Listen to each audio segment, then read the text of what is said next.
Right.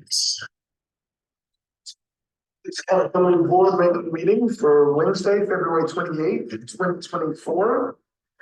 Public notice to access this meeting remotely. Join from a PC, Mac, iPad, iPhone, or Android device using this URL listed below. If you do not wish for your name to appear on the screen, use the drop-down menu and click on rename to rename yourself to be anonymous. If you request to speak, use the raise hand icon on the screen. To join by phone, dial 1-669-900-6833 and enter meeting ID 826-5339-6072. If you wish to comment during the public comment portion of the agenda, press *9 and wait to be recognized.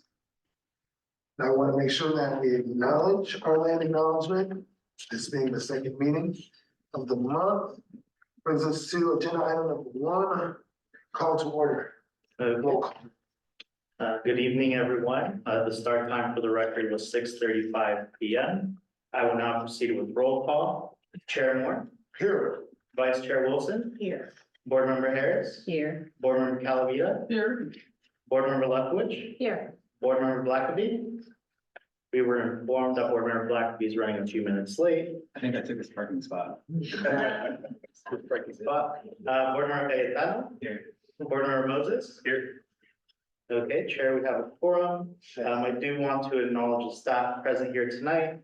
On behalf of the BPA, we have Director Aguilar, Investigator Wechter, Investigator Porter, and myself, Program Analyst Megan. Joining us remotely.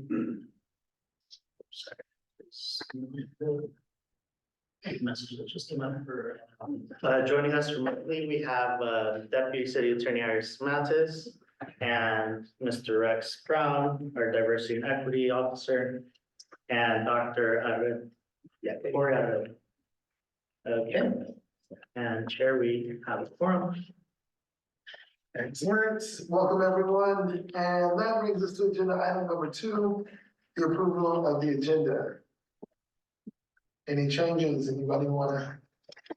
I was gonna ask if we can move the legislative updates to the end of the discussion, but That works for me. You want to change something more time? I'm comfortable. Let's do that. Wait here. Okay. Any more changes? Do we have to take a vote on changing? Just to, yes, we'll do the vote, but just to clarify, on moving the legislative updates, is there a specific part of the agenda or just towards the end? after 11D, I think. Okay, so after new business. Which is item 11, okay. Okay, Anything else really quickly? All right. motion in a second. Second. Okay. I'll proceed to the roll call vote. Chair Moore. Yes. Vice Chair Wilson. Yes. Board Member Harris. Yes. Board Member Calavia. Yes. Board Member Lefkovich. Yes. Board Member Cayetano. Yes. And Board Member Moses. Yes. Okay, the motion carries.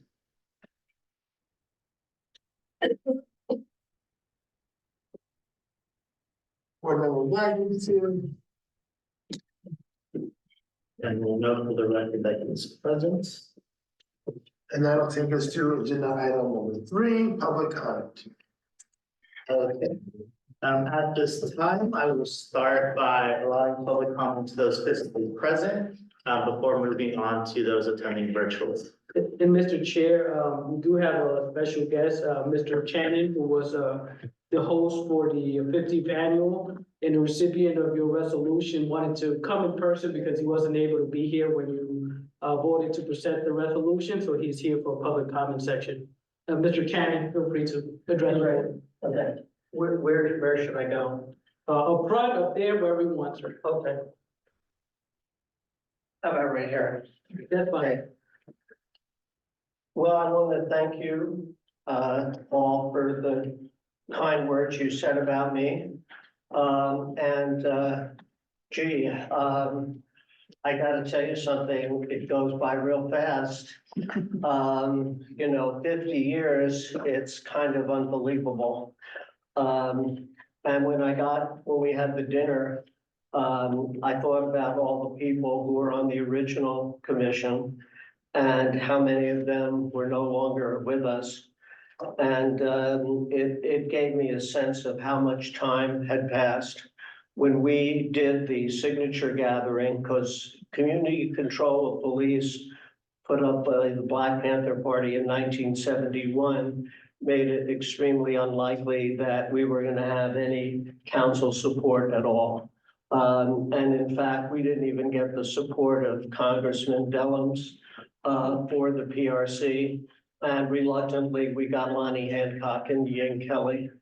But there's no way they were going to put anything like the PRC on the ballot. So we had to gather signatures. And the signature gathering thing was primitive. There were no computers. We had to type up the resolution and the ordinance, and we left out a sentence. That's another story. But we got the signatures, and they qualified for the ballot, and we won. 27,000, 24,000, or something like that. What I remember, being here brings back a lot of memories. We had public boards of inquiry then, and I won't go into the details because they're personnel matters. But we had one where a guy was killed on University Avenue. That's public. And there was a struggle for the gun, the officer's gun, and the gun went off and the complainant was killed. There were a lot of his friends, my clients, kind of people in the audience, and we voted not to sustain the complaint. It was painful, but it was real, because you have to be honest, you have to have integrity. You have to have integrity to do to support the police. You have to have integrity to oppose them. Either one is up to you, but you have to make objective decisions based on the facts and not whatever politics are in the air at the moment. I was an Indian history PhD student at the time I was first on the commission. And I was sued so much by the police commission that I started reading the lawsuits, and I became interested in legal things. And so I turned down a Fulbright fellowship, which really pissed off the university. And I went to law school. I became a civil rights lawyer. That also was close to 50 years ago. I think that you have to be honest and true to your. Oh, I remember one last thing. So the whole idea was that we were going to have the same factions on the commission that existed on the city council. In other words, people, Wesley Hester, for example, whose son was a police officer, was appointed by, well, I won't say who appointed him, but he was appointed specifically to get me. And we became very close friends. He died a few years ago. I visited him in, forgot the name of the retirement center, but you all know it. But anyway, I visited him. I knew his wife. We had chairs. We alternated between factions. We had Peter Gable was our first chair. He's passed, unfortunately. I was the second chair. And it was always unanimous. And we tried to cooperate with each other, to listen to each other, and to think about what everyone said, and then make up our own mind based on the facts. And I think we got along really well. And part of it was being sued by the BPA all the time, because it sort of created some camaraderie that's hard to express so many years later. But I want to thank you, wish you all the best luck. Right, we got along real well with the city manager at the time. He came to our first meeting and said, look, I know what the ordinance said. Part of it was struck out because that's a whole other story. But we called it an ordinance rather than a charter amendment, which was a mistake. And he said, I know what the people of Berkeley want, and I'm here to cooperate with you. Okay, and that was really good. I had a really good relationship with him, had a good relationship with several of the chiefs of police.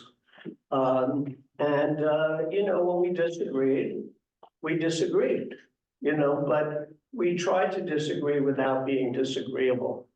And that made us be able to go in the next day and continue to do our job. So good luck to all of you. Thank you for the honor. I really appreciate it. I can't believe it's been 50 years. I just am overwhelmed by the sheer enormity of that. Take care and good luck. Thanks.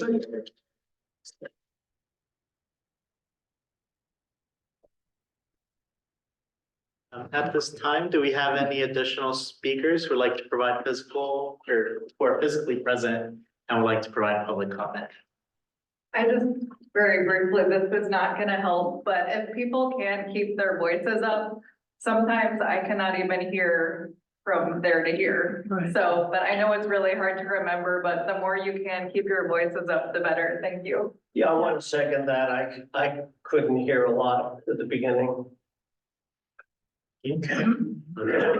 I'll now move on to our virtual attendees.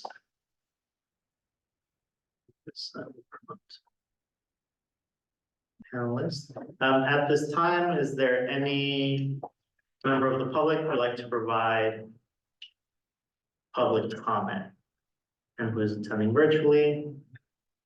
Now is your chance. Chair, at this time, I do not see any hands raised. Okay. That takes us to agenda item number 4, which is approval of the minutes. Mr. Chair, I had a quick item on the minutes from last time, just to clarify on the accommodation section. I was just reviewing real quickly. My understanding is I think we approved the 3 accommodations and then set aside the special recognition packet. So I just want to make sure the minutes reflect that. It wasn't the full set of recommendations that were approved, it was just sort of the top. So with that amendment, I'd move approval of minutes. Okay. I'll second that. Okay. And just because there was a change, I'll go ahead and do the roll call vote. Chair Moore? I will abstain. Abstain. Okay, great. Absence less than.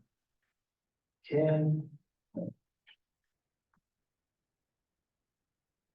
Vice Chair Wilson? Green, or yes.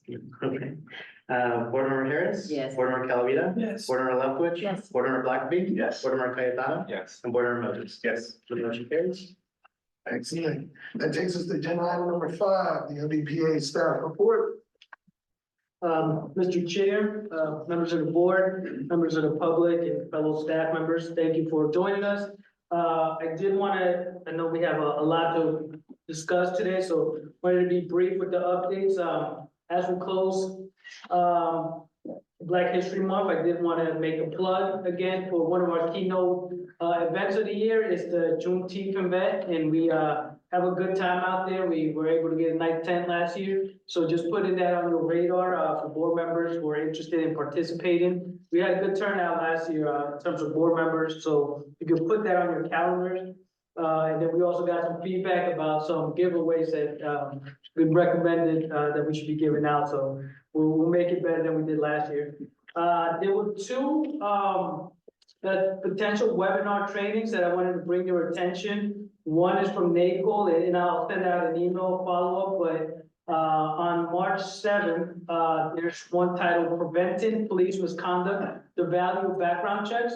And that one is being co-facilitated by Mark Iris, Dr. Mark Iris, from Northwestern University, retired executive director of the Chicago Police Board, and also Dr. Sandy Jo MacArthur, psychology, PhD, a psych D, retired assistant chief from LAPD. So they're gonna discuss the background checks process and how they relate to the preventive police misconduct. And there was another webinar, if you're part of the NACO listserv that was circulated today. That one is taking place on March 6th, and that might be of special interest to the FIP folks. It's called, it's from the Berry Institute, and the title of that is Sensible Traffic Ordinances for Public Safety Stops Toolkit, Guiding for Building, Drafting, and Implementing Data-Driven Solutions. So it seems like the focus is on the toolkit on limited non-safety related traffic enforcement, which I know a lot of the engagement of the past few months is on the three-pronged approach and looking into that. So that might inform the work of that subcommittee and the broader board. So again, I'll send out a reminder about those two webinars. Those are the immediate updates I wanted to provide. I also wanted to provide space for representatives from the city manager's office to see if they have any updates from that end. Not at this time. Okay. But I can bring it back to Deputy City Manager Cardwell. Okay, so no updates from there. We're happy to answer any questions or provide any other updates that the board members may want at this time. I just had a request. I really personally really appreciate getting hard copies of the materials. But I was wondering if there was a way for staff to try to whittle it down a bit, because this packet is over 300 pages. And if there are things that we really need to have complete, the complete document, I can understand that. But I think, like, for example, maybe the zoning issue about the department's input around alcohol beverage establishments, I think we got the entire ordinance rather than, so if staff could just try to provide, the most relevant provisions. And if all 300 pages are really relevant, then maybe our agendas are too long. I appreciate that feedback. I do want to say we're doing better in city council. Their agenda packets are 1,000+ pages, so, but your point is taken. Thanks. Director, thank you for the demo of the software last time. Do we have a sense of timing for when that's going to roll out? And I might have forgotten that from last meeting. We had some logistical things that we're still resolving since that meeting. So just some situational awareness. The lead IT person that was assisting us has left the city. So a new person took over, so they wanted to make sure that they had the same level of comfort. But I do anticipate within the next few weeks, we should be ready to launch it. Do you need any beta testers? Okay.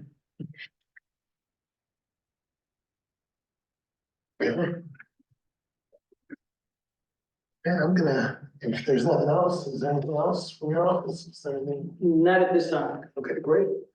So that takes us to agenda item number 6. That's sharing board member reports. In the interest of keeping tonight somewhat sensible in our timing, I just wanted to share just a few things. One, I want to say thank you for Vice Chair Wilson to navigate the meeting last month. I appreciate it for last 2 weeks ago. Appreciate that. Sure. I also wanted to let you guys know that the director and I were invited to the initial introductory meetings of the University of California, Berkeley Police Accountability Board.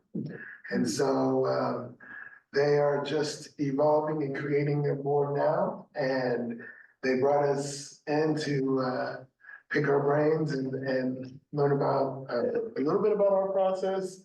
And I just want to acknowledge that and let you guys know that that's something that's happening. And I feel like we will be interacting and supporting them as they become stakeholders and they learn the business of civilian oversight. So, that being said, I wanted to, end my remarks and give the floor to Board Member Harris for an announcement. Thank you. So, after a long contemplation, I have decided to resign from my position on the board. Unfortunately, the time is I just don't have the time. Most of you know that I opened a brick and mortar, back in December. And the workload is just overwhelming for me. And in addition to that, my father is ill and I need to spend time with my mom to help take care of him. So I've decided that it's probably best that I remove myself from the seat so that somebody can occupy it that can really give it the time that's needed to be effective. Sorry to hear that. Yeah, I'm gonna miss it. I mean, it took me a long time to make the decision, but you know, things are backing up and I'm not getting the work done that I need to get done. So I think in fairness, and so that the board can continue to move forward, this is the best decision at this time. Thanks for your service. How long have you been on the board? Since its inception, right? Yeah. Yeah, so it's been a while. Yeah, And Was that then, effective?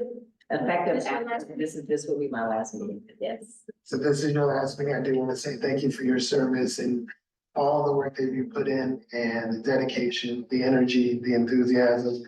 I appreciate it personally. I leaned on you a lot. You were great. Thank you.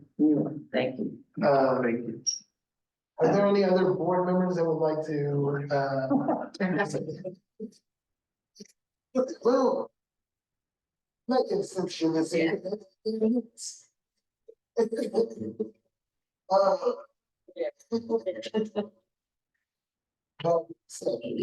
Seriously, does anyone else have, sure? Okay, then I'm gonna keep rumbling through our agenda, and that's agenda item number 7, Chief of Police report. Good evening, everyone. It's nice to see everyone virtually. For a reminder, I'm Captain Jen Tate, and I'm here on behalf of Chief Lewis to provide the chief's report. First of all, I'd like to start by thanking you for your review of the 2023 annual report on our police equipment and community safety ordinance. I'd like to share that the department produces this report along with the annual military equipment report pursuant to and under the guidance of state law and city ordinance. And once we have an opportunity to fully review the response and recommendations that you've provided, we can report back on the feasibility and potential next steps.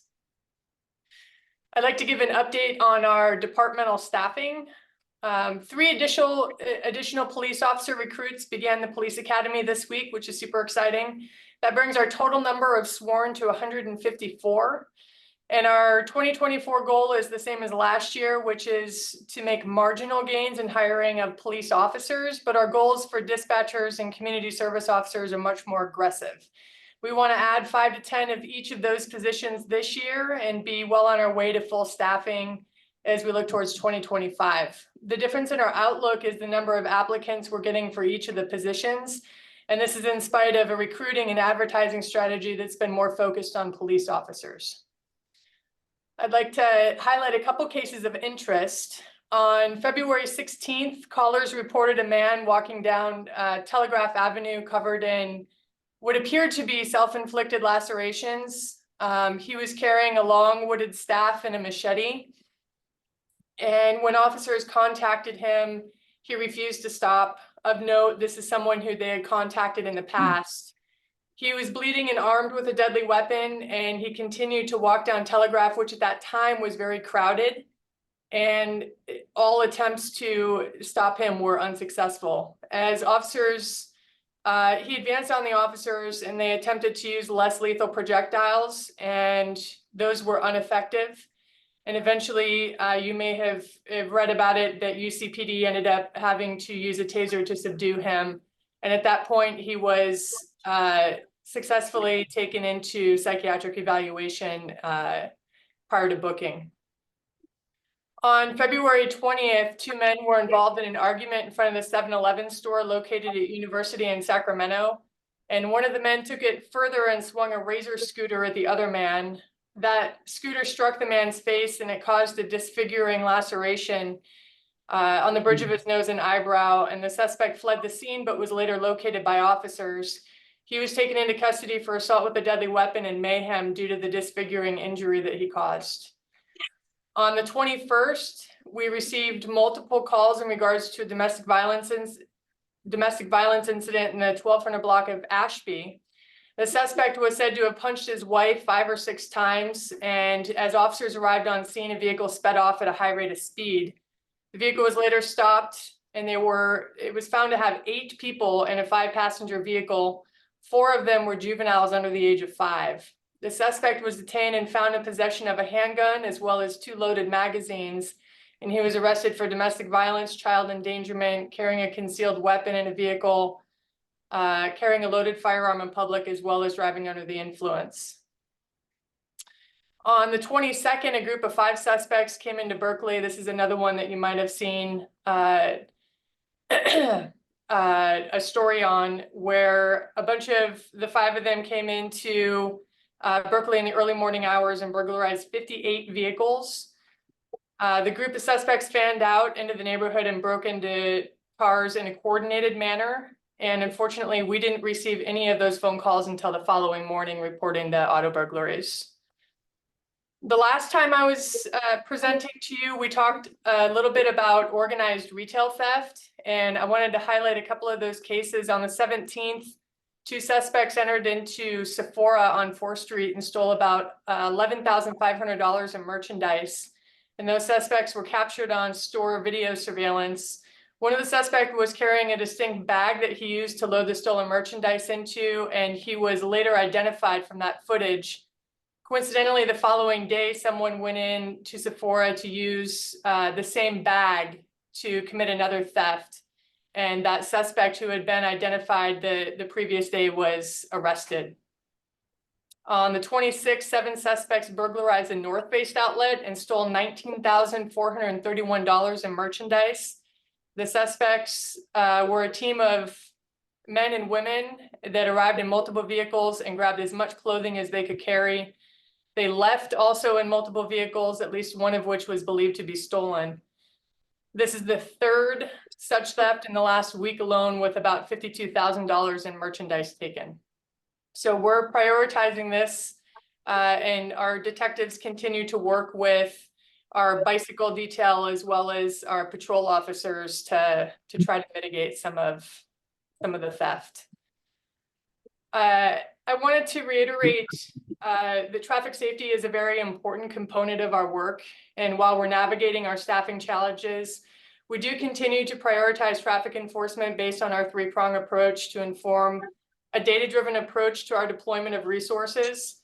And in addition to our traffic enforcement efforts, we're engaged in our ongoing collaboration with our Vision Zero partners and other departments within the city to include traffic engineering. And that's on the heels of the loss of life on Marin in the past few weeks. And then also in light of our collision that just happened again here 7th and Hines tonight, where a woman is in the hospital with serious injuries. Those are all the comments I have, unless you have any questions. Hey, I should love to start with questions off. How are we doing this evening? I'm great. How are you? No complaints so far. We have 154 sworn officers. Is that what we're saying is our good number? Is that what we're shooting for now? Focusing on auxiliary help? Well, we're continuing our efforts to try to get officers, and we've changed our strategy a little bit, and we have 3 billboards up with recruitment for all of the positions that I spoke of. We're nowhere near where we need to be yet for officers. Okay. Would anybody else want to throw some questions? Thank you so much for your time. Thank you. Thanks. Have a good one. Good night. So that takes us to agenda item number 8, discussion regarding the city manager's implementation of city council's directed to revise the early intervention system policy of the Berkeley Police Department. Board member Calatani, you want to take the spear here? Hello, good evening, everyone. If I'm not speaking loud enough, you please feel free to signal me or say something. I gave a little bit or like a pretty detailed summary last time, and so I'm hoping that most of this time will be spent with getting input from other board members, but I do want to flag a few things. The first is that the chief sent emails to us prior to this meeting today, and I hope all of you had an opportunity to read that. For people who didn't, I've read it.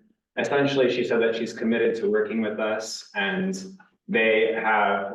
she made essentially a recommendation to one of my recommendations, which is, and one of my recommendations, I asked the staff to look into external support to identify some sort of supplier who could help with sort of advising us on the early warning system. And the chief said that they would prefer to work on it in-house, and that they have actually had 3 people close on their request for proposal, which means that I will be striking that recommendation from my memo, because I agree with the chief that we should be tailoring it to Berkeley's needs, and if they're ready at a certain point in the process, there's no need to restart that process and sort of seek additional help or another person. So just so we're tracking, that would be proposal B on my memo, which I believe is on page 20. Is that right? 20. She also suggested a couple of things which I will get to in a second, but just to summarize what the early warning system is again, to reflect our memory. The early warning system serves various purposes. For the city, it serves the purpose of risk management. Like they're able to prevent financial liability, they're able to prevent risky behavior turning into misconduct that would pose a risk to the legal and financial liability of their institutions. For us, it provides another mechanism for accountability, because it actually prevents misconduct from happening by identifying officers who have exhibited sort of subpar behaviors that can be sort of corrected through mentorship. And so for the department, it provides an opportunity to mentor potentially younger members of their department to create a culture of mentorship rather than discipline. And I think that we should sort of focus on rehabilitating the early warning system, because right now, what is currently in place is not what the council directed the Berkeley Police Department to implement over 3 years ago. And so this process is 3 years coming, and we need to set a timeline for the department to implement the changes that the council directed the department to implement 3 years ago. And part of that timeline is underway. And when I talked with the chief, she explained to me how they've been implementing those changes. And she said in her email to us that they will be interviewing the 3 potential contractors by the latest, the end of March, and that she wants one of us to sit in on those interviews and participate in that. I think we have some things to do concurrently. While they're doing their work, we should be doing our work. One of those things that we should be doing is revising policy 1041, which is the early warning system policy, to reflect the changes that the council directed. And so I think that one of my proposals, again, to revise policy 1041, and which would require, I don't know what it would require exactly. I think that revising the policy would require a subcommittee dedicated specifically to revising that policy, or some sort of working group in conjunction with the department. So that's one of the recommendations. And the other one is that I think that we also need to identify as a board what factors we think are important for the department to consider when they are implementing their early warning system, so that whoever is assigned as their liaison, as our liaison to them, can help us or can articulate what the community's interest in who is overseeing and who is ensuring public safety and how they're doing it. And so those factors will require some data-driven statistical evidence that I would ask this the board to consider this, to recommend to the staff. And so those are like the 3 general proposals that I would have. But I think that I would be curious to hear all of your thoughts. If you have any questions, I've been doing a lot of research on it, so I'm happy to answer any questions as well. I have a couple of questions. Sure. You started out by saying that they prefer to do it in-house, but then how does that relate to hiring a consultant? I think when I said in-house, I meant not to hire an external or company to furnish everything together, but to have someone sort of tinker with what they've already created so far. So they actually do have a dashboard. Right. I figured Lieutenant Montgomery can speak more to the dashboard, but the chief showed or explained to me the dashboard as well. And so they want to update their dashboard using the consultant for input. And how does that, is that consistent or not with what council had? Council had budgeted $100,000 to hire someone to do a whole new program. Right. Is that consistent with that, different from that, or? That was what the request for proposal was Okay. for $100,000 for a consultant. So they're consistent.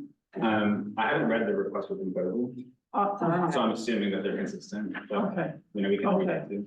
because it was my understanding that that was not really tweaking what they already had so much as creating a new framework, but anyway, that's, So the RFP indicates that the work to be done includes to evaluate the Berkeley Police Department's current early warning system, research best practices and suggest improvements based on those findings, ensure the fairness and equity of the proposed system, particularly in relationship to marginalized communities, estimate the cost and resources needed for implementing the proposed improvements or alternatives, facilitate open communication of results with stakeholders and decision makers, design an implementation plan of changes based on the evaluation and recommendations, and structure the system to emphasize support over discipline, linking it to training and wellness initiatives for employee well-being.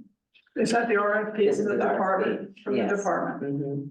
Because we Okay, were actually working with that on the body worn camera. Some of the recommendations that we were making for body worn camera, they were saying they were gonna include it in this RFP, so that's what they recommend. I want to thank the board member for all of the research that you've done on this and your incredibly thorough memo and set of recommendations. And I think we should move forward. I'm a little confused about the location of this on the agenda and whether this can be an action item. Like, can we, We're definitely can take action on these recommendations. so I would move that we have a subcommittee that begins the work outlined by you just now in terms of brainstorming about the factors that should be included in such a early intervention system. And also that presumably the chair of that subcommittee, maybe not, would be the emissary to the department as a participant. And so I think we should have a subcommittee to do this, and hopefully you would head that up, but yeah. Can I, were you gonna say something? Sorry. I just wanted to clarify from your original point that you wanted to strike part of the recommendation. I don't think it's part B that the Police Accountability Board collaborate with the police department. Sorry, it's two on page 22. It says direct office staff to create a report, either affirming, modifying, or rejecting this report's recommendation that BPA engage benchmark analytics. I think that will move it because they found 3 companies who are willing to. What I was gonna say is, I'm not sure about a working group. First of all, you know, my belief, we have too many subcommittees, so I don't think we should establish another subcommittee. But I also don't know about doing any work concurrent with what the consultant is doing, because the consultant presumably in rebuilding the dashboard is going to be making recommendations about what should be collected, right? And what those risk factors should be. So I feel like our work should be truly collaborative and integrated with that process, not trying to do it parallel, I guess. I'm sorry. So I don't quite When I understand. said concurrent, I meant our job is to revise policy 1041 while they're doing their consulting work. But doesn't the policy revision flow from this other, like, we identify what the primary risk factors are and how they should be assessed. We identified how the early warning system should be used, the sampling strategy, right? Is there any element of it that's random? Is it all like based on predictive like all of that? And then you draft the policy to reflect those decisions. I guess that's what I'm. There are some parts of the policy that would be dependent on what the consultant says. There are other parts that wouldn't be. For example, having a member of the Police Accountability Board sit in on the interventions. That would be a revisal of policy 1041 as it stands right now. Okay. Also, another revisal would be having it so that it's no longer this randomized system. I mean, that is not something that the consultant should be the one determining. It should be one that we're pushing for because council suggested that and because we're saying that that's not effective. I don't think that the consultant would be able to override council's wishes on that. So No, but you don't think the consultant would recommend a sampling strategy? Well, I mean, I feel like they should. We could say it should not include any random component, but beyond that, they should be recommending the strategy for yes. identifying people. So I want to express my super appreciation. This was so clearly laid out. I agree with the broad, the framework and like, yes, we should. It very much aligns with our much delayed report, FIP report, and our finding that although the department has said that this recommendation was implemented, it really hasn't been. And so I think I agree with it. I just don't know about like proceeding on parallel tracks, but you know the policy better than I. So if there are specific components of the policy that should be revised now, maybe the policy committee could do that. You're on it, aren't you? Okay. And I would more than be happy to nominate you to be the liaison from this group to the department. Hold on. Our lead on this effort. So I guess that's what I would say. The last thing is, I'm really concerned about how long things take in this city. So this is 30 years. In April, the council directed this $100,000, and here we still haven't had vendor interviews. No. Okay. A year. A year. Yeah. And I'm experiencing something similar with the staffing analysis that the department was directed to do. This is coming up in our Brett and my work on the budget. It's years. Yeah. So what I would love to get DPD to weigh in on is where's the breakdown of the process? Is this city procurement? Like, I think we could shine some light on why things are taking them. Perhaps it's not all the department's fault, but I'd like to like really understand that. So that's like another little thing I'd ask that you look into to expose a little bit. I agree with that. It's taken way too long for it to implement this. One thing I'll say is, if I'm a liaison, presumptively, I wouldn't want to be operating independently of what this board thinks are the best factors or, considerations to input. So, it'd be helpful for me to know what the board thinks before I recommend it to the contractor or their analyst who's implementing these changes, because they're gonna be building it it's not just that they're gonna be building it. They're not just gonna be making a recommendation and then building it. They're gonna be building it as they go. That's my understanding. So two things, the policy committee and board member Lethbridge can jump in here. I think you're referring to the Lexipol policy committee, which is something that's really quite different from what we're talking about here, because the Lexipol policy committee is about translating Lexipol formats and policies into the Berkeley policy arena. And I feel like there needs to be, I agree with you, we have too many subcommittees, but that's because we're just generally swamped.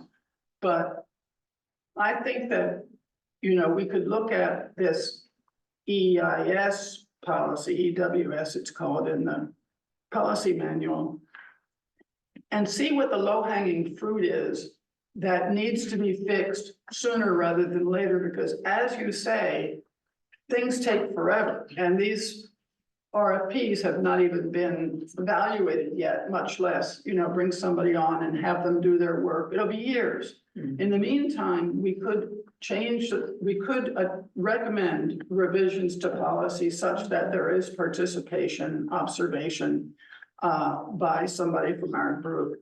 And also the other critical ingredient, I think, as Board Member Cayetano's memo pointed out, is that currently there's a randomized audit that's done quarterly. And that's not at all what the council directive had envisioned, nor the mayor's working group. What's envisioned there is that that outliers be audited, not some randomized group of 5 officers every quarter.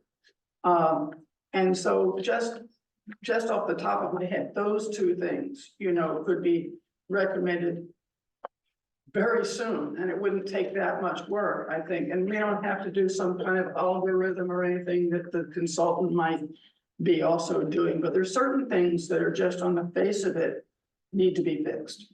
And I would love it if the board member could, maybe a committee of 2 or something, not me, but a board member of 2 could get together and recommend to us, and then for us to, and involve the department.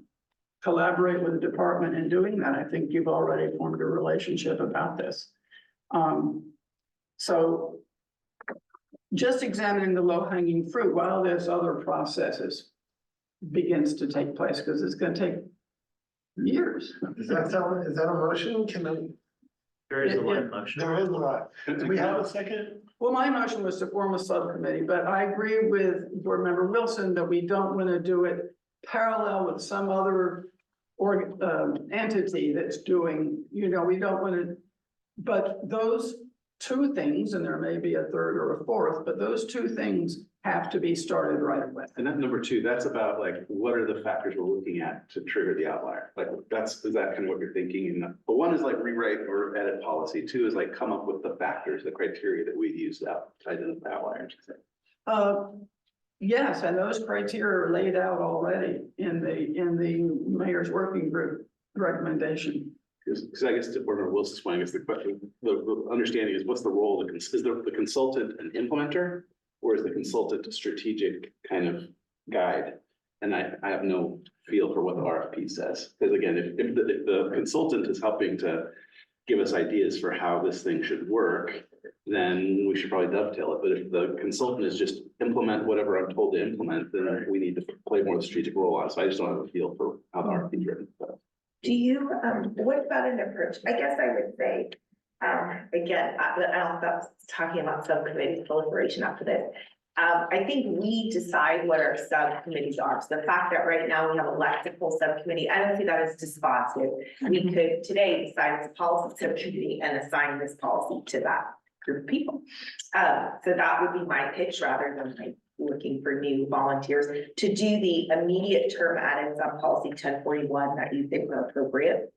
And then with respect to this, the indicators, would it be of value to review the 3 proposals that have been received to answer this question? Because I feel like in my experience, a consultant would be integral to that effort, right? They would be bringing to the table, this is what all these other jurisdictions use.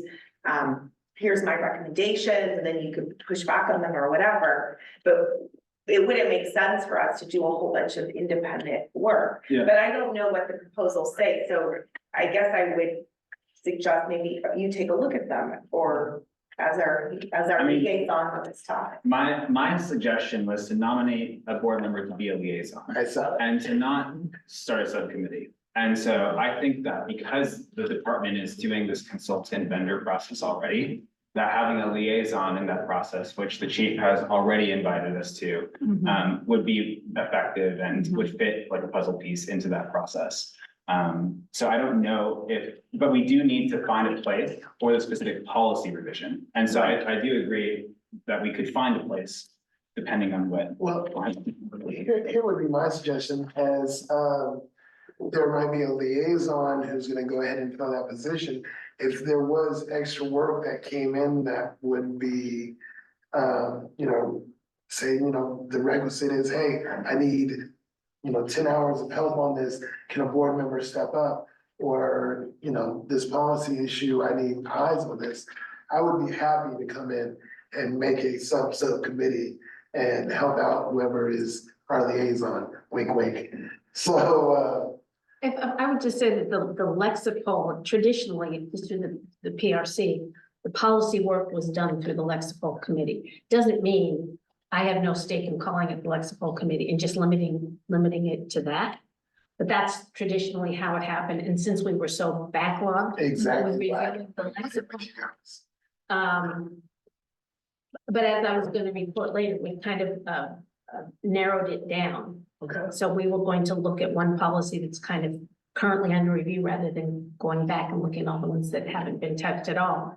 But I personally have no objection if we kind of want to switch gears, because this is obviously very important. As well as the vehicle pursuits, which is the policy that we were going to focus on. So. Tim, Governor, what would you like to share? Yeah, I would just suggest that you take the chief up on the collaboration, because that's gonna put you in all those conversations. And then you'll start to develop the sense for the metrics and what we're seeking basically is a validation of best practices. Right. And what practices are out there, what's the most cutting edge.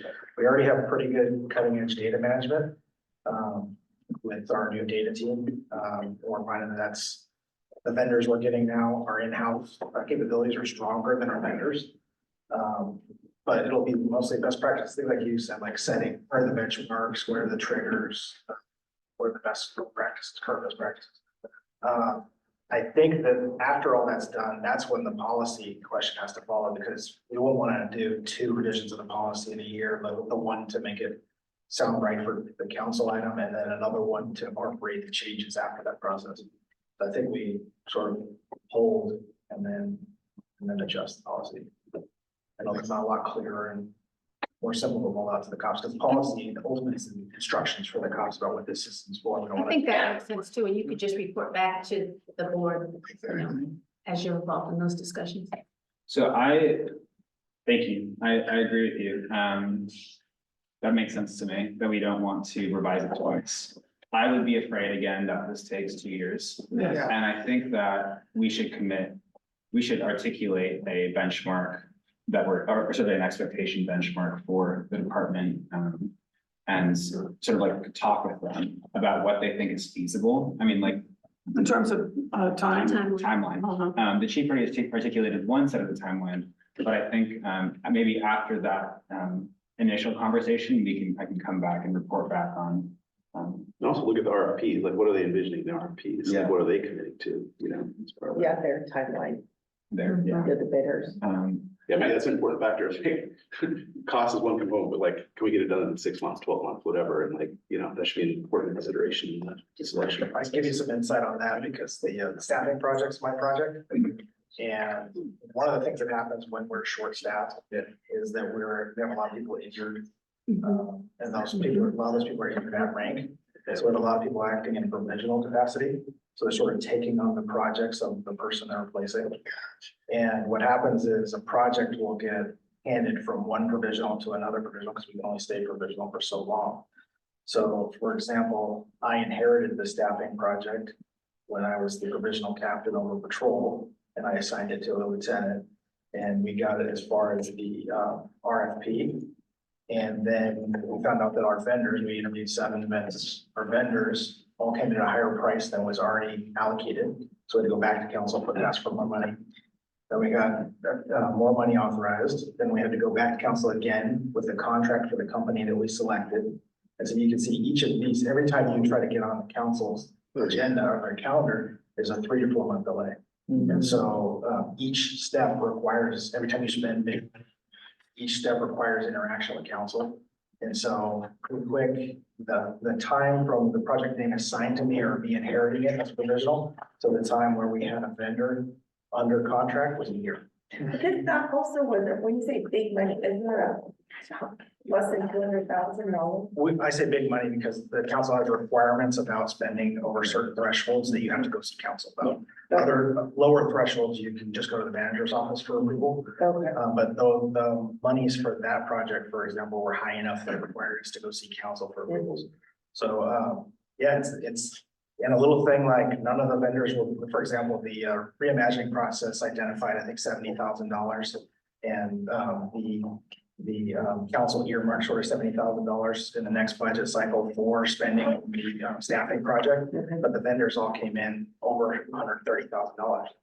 And so then we had to kind of revisit council again. So it's there's some bureaucratic kind of process, but most of it is calendaring. Most of it is you need to tell council and have your item prepared months in advance of the meeting you intend to visit council with the item for.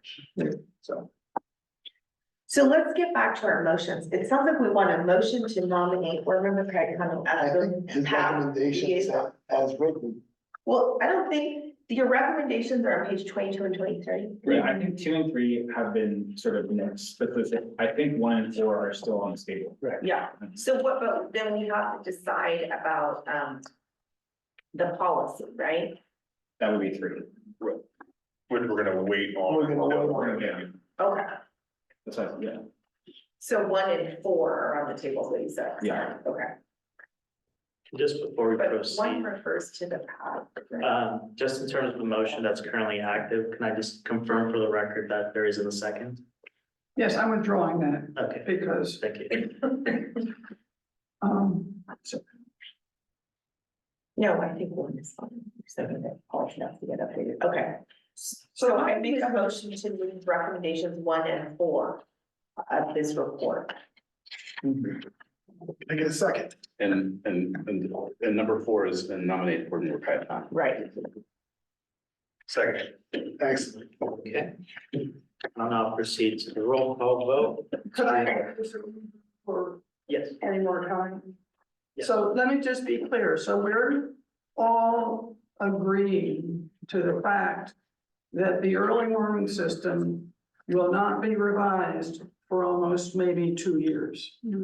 I mean, we're putting this off until the consultant has finished their business. In the meantime, we're gonna have a randomized audit system, which so far has turned up no outliers or, I mean, I agree with everything that's been said.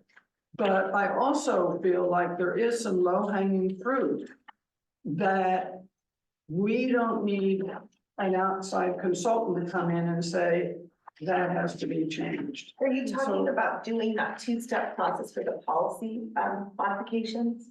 Like What's doing the easy one, the ones that are relevant now, is that what you're talking about? Yeah, I mean, so there are some things that just scream out Okay, so for what, revision. why did you suggest waiting just to get a little bit more information? You're not saying wait for 2 years. till the I'm whole not saying thing is 2 done. years. All I know is it takes a long time. Yeah. When I talked with the chief about revising the policy, Mhm. she mentioned to me that the union would have to get involved if we were to change the policy, and that's why I said we need to create a working group, not a subcommittee. Right. That we need to work with the union to Okay. negotiate about implementing what the council said. Okay, even before waiting for the long-term process to play out with the consultant. Like you could do that, you could collaborate with the union and the chief and have this dialogue and see if a couple of things could be implemented sooner rather than later. Yeah, there are some limitations because if they don't have the software to flag, then we can't require them through the policy to flag outliers because they don't have the software that's built. So that's the limitation there. And if they're committed to using a consultant to finish that process, then I don't know what other choice we have.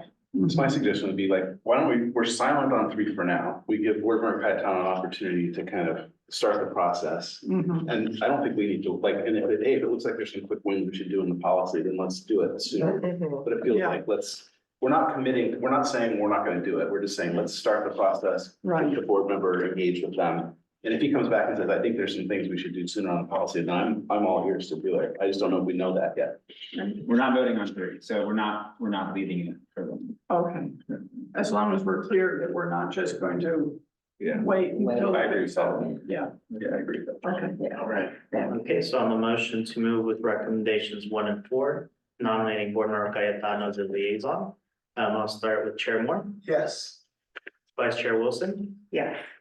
Board Member Calavita, Yes, Board Member Harris, Yes, Board Member Leftwich, Yes, Board Member Blackaby, Yes. Board Member Cayetano, Yes. and Board Member Moses. Yes. The motion carries. All right, that takes us to agenda item number 9, subcommittee reports. Do we have any subcommittees that like to go first? do you want to speak to where we are? Okay, first, I guess I'm gonna need another partner on the subcommittee since we just lost our chair. I'm happy to be chair, but it should not just be me. So you could be thinking about that, we'll get a quick report. But speaking of delays, so we had had this subcommittee for a year, and we flagged issues last year. The issues were an audit, the need for an audit of the footage. Complainants having access to the footage in connection with the hearing on their complaint.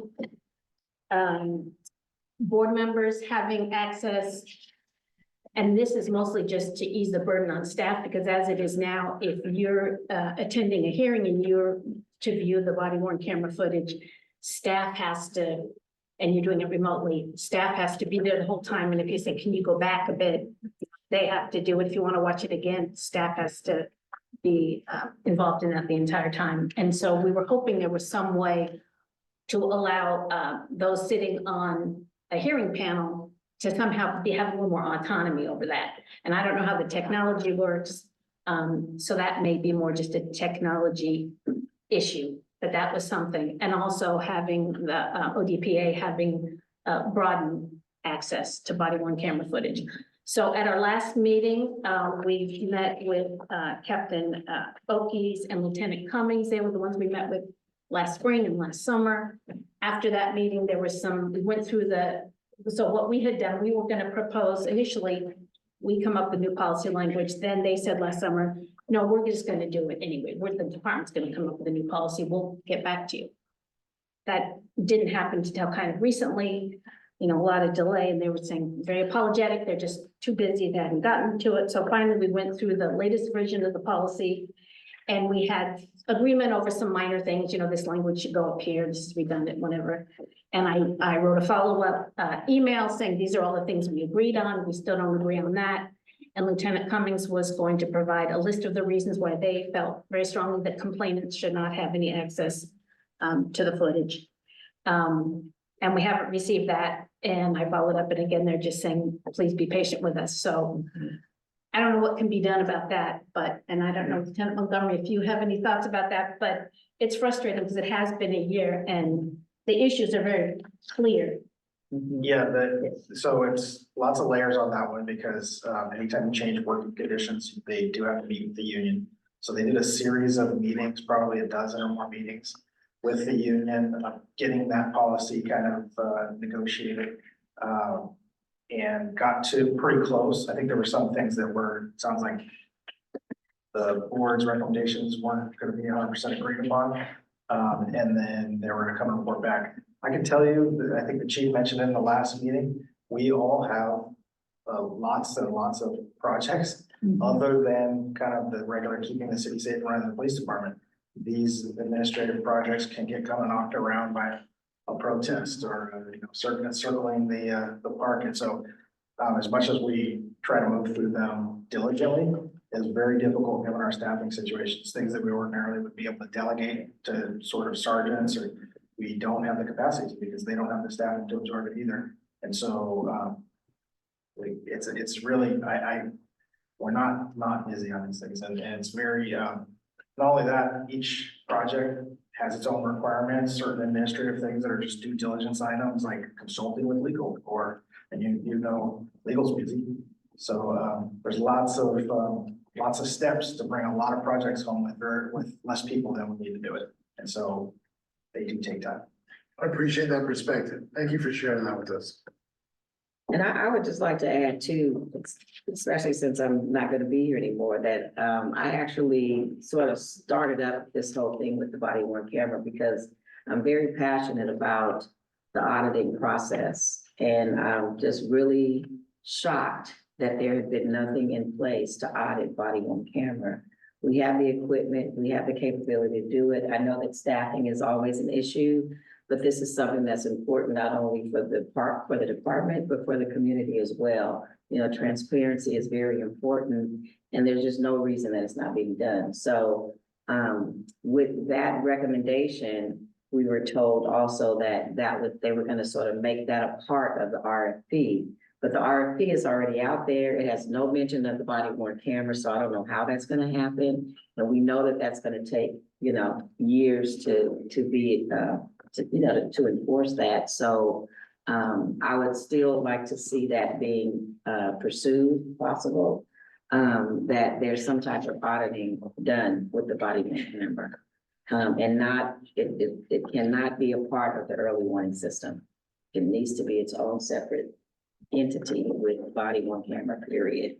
And random, it could be randomly done. And it just makes no sense that we have this capability and it's not being done.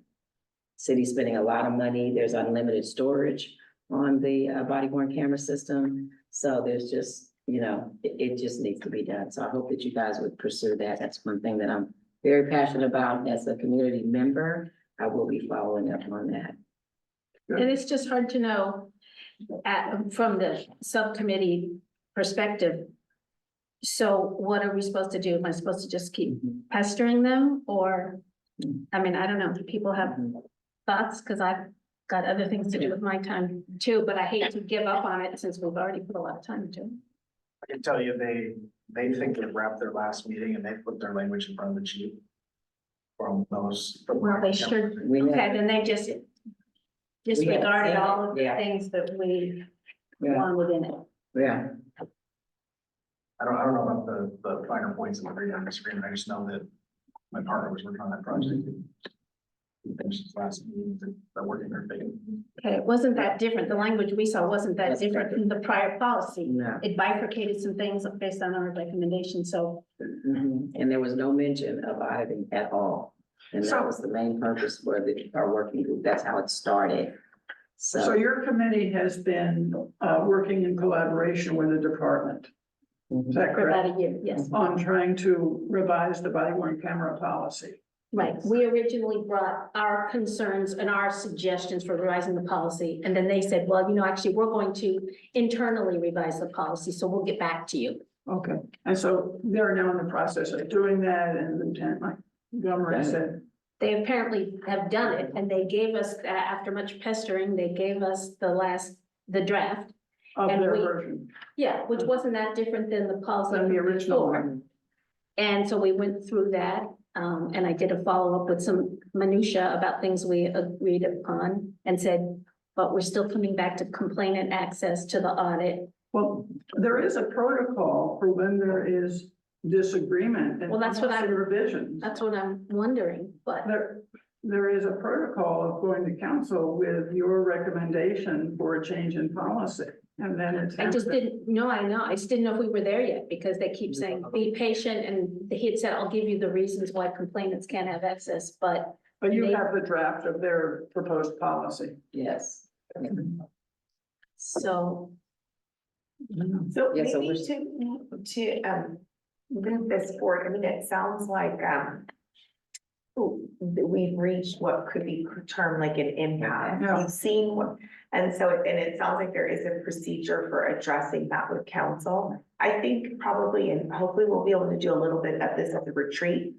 It would be helpful if we would prioritize our own work and our request of the department, because it's clear that there's not that many people over there that are doing all this policy and admin work, right? And we are generating a lot of work. Yeah. I'm sure there's work coming in from other folks. So we probably need to prioritize our work. I don't know when we're gonna see another draft of the annual report.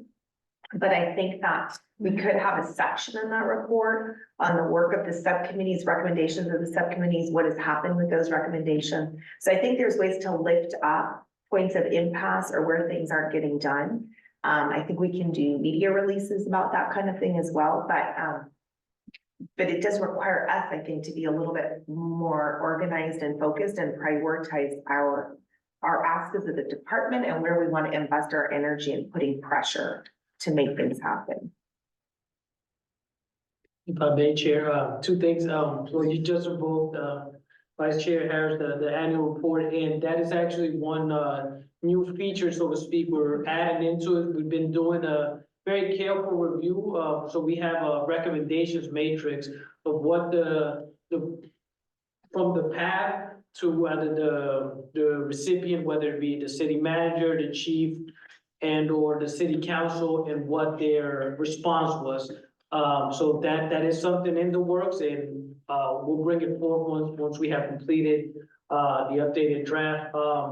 The other thing I just wanted to emphasize, Board Member Harris' point on the importance. There's so much data with the body-worn camera, and this is an issue in the field that, and we're seeing a lot of reports and empirical studies on body-worn cameras, its progress and its process, its promises failed. And so I do want to say that we need to tap into technological solutions where they are some, and that can be done effectively. So when there are issues with limited staff, we need to look at what tools are out there. So there's a lot of good tools out there, some at early stages, some more advanced, and some vendors are doing body-worn camera analytics. So that I think that there's an opportunity to review that important data points that is being collected by the police officers, and to the benefit of not only the officers, but the community as well, because very often some of these body-worn camera footage can exonerate officers, and we're just not tapping into everything that's being collected there. So just wanted to emphasize that. And I have made that point repeatedly, because that's been my experience, that, for example, if a complainant says the officer was disrespectful, and then we view the body-worn camera footage, and actually that they were not disrespectful. And so I try to make the point that it can, be beneficial to the officers, but they're quite resistant. I do, the point about giving complainants access is not really a point about sort of technical statistical expertise. No, that's not. It's something that we as a policy matter think that should be implemented. Well, we hadn't even brought it to the board yet, because usually with a subcommittee, we Right. make recommendations and then bring it to the board, and what does everybody think? And assuming the board then agreed that that's important, but we hadn't even gotten that far because the subcommittee has been slated for a year. I mean, I think raising it to that specific point to council is not about the sort of like statistical point, but about what we think is important for our procedures when it comes to like reviewing Right. policy complainants. So I think that's worth raising. If they have just said that they're not going to do it, we have to. Just the issue about complainants' access. Yeah, definitely. Because I mean, like you said, it could exonerate an officer, and maybe a complainant would think of or recall the situation differently, and when they Exactly. watch it again, they'll be like, oh, actually, it wasn't what I thought it was. And it's just a matter of fundamental Due process, exactly. and fairness, so. Yeah. I think that all those points could be made in a letter to the council. I don't know, we're not putting an administrative burden on the department to do that at that point. It's just a matter of politics, at that Right. point. So I don't think that we would be adding anything to their plate when it comes to that. And it sounds like you have policy proposals already that are not. We had language, we had proposed language a year ago when Right. we were saying, how about this? Right. Well, how about, isn't it time to bring that language to the full board to see, if we're thinking about going forward with council with our disagreement with the department, it seems like the next step might be for you all, not you, I guess, to bring your proposed language to the board. Okay. And just to prep everybody for my new business plan, I think we're gonna have a lot of this same discussion and it's gonna bridge. I'm gonna see if there is some solutions in the making here. When it's my time, I think we're all talking about the same thing. And I look forward to sharing with you my thoughts. And just to clarify the collaboration point that you made before and having to go through the union for changes, would something like, giving complainants access to body worn cameras fall into that jurisdiction and that necessity to go through that process? So that's a Yeah, determination that legal makes, whether or not the change in practice constitutes a change in working conditions that the city has to negotiate with the union over. And that's assuming that the change is objectionable to the union. So a lot of times we get pretty far along, we collaborate the whole way with you guys, with the union. We involve all the stakeholders and we get to a process where nobody got everything they wanted, but everybody's satisfied with the compromises. And there is no call for a meet and confer, which is that negotiation process between the union and the city over the change. Right, because that wasn't a snag with the PRC. We went through policies and we weren't always saying, well, got to meet and confer, it's going to take another year. We worked collaboratively and things went through. Yeah, I think collaboration is key. And then, I mean, bear in mind, nobody gets everything that they were maybe hoping to get, but as long as the compromises are acceptable, we get to a better place. Like that we do, for a contentious process, which takes longer. Look, Yeah, and- I'm confused as to whether, at what point, I mean, I don't remember in the past, and correct me if I'm wrong, and maybe it just wasn't explicit or on front stage. But when we collaborated in policy decisions, you with the probation and parole subcommittee, and then Chief Greenwood came to the PRC and we hammered it out and everything like that. I don't remember the union being a central actor in all of that. I felt like we were discussing with the department. And then after the fact, if it needed to go to meet and confer because it was a working condition issue, then it went to meet and confer. But I don't remember the union being brought in up front before even the board got involved. I mean, this seems like a different process than it used to be with the union. So on the police side of development, Yeah. the union was likely involved in the development of the changes in the process. And that's just because everyone is a member of the union at our department. So, Right. I mean. That's another confusing But thing, I is don't what hat remember- are people wearing if they're the department versus they- the union? Yeah, they put on a different hat. Obviously, they're trying to represent the interests of the employee union. So sometimes those things are not always aligned.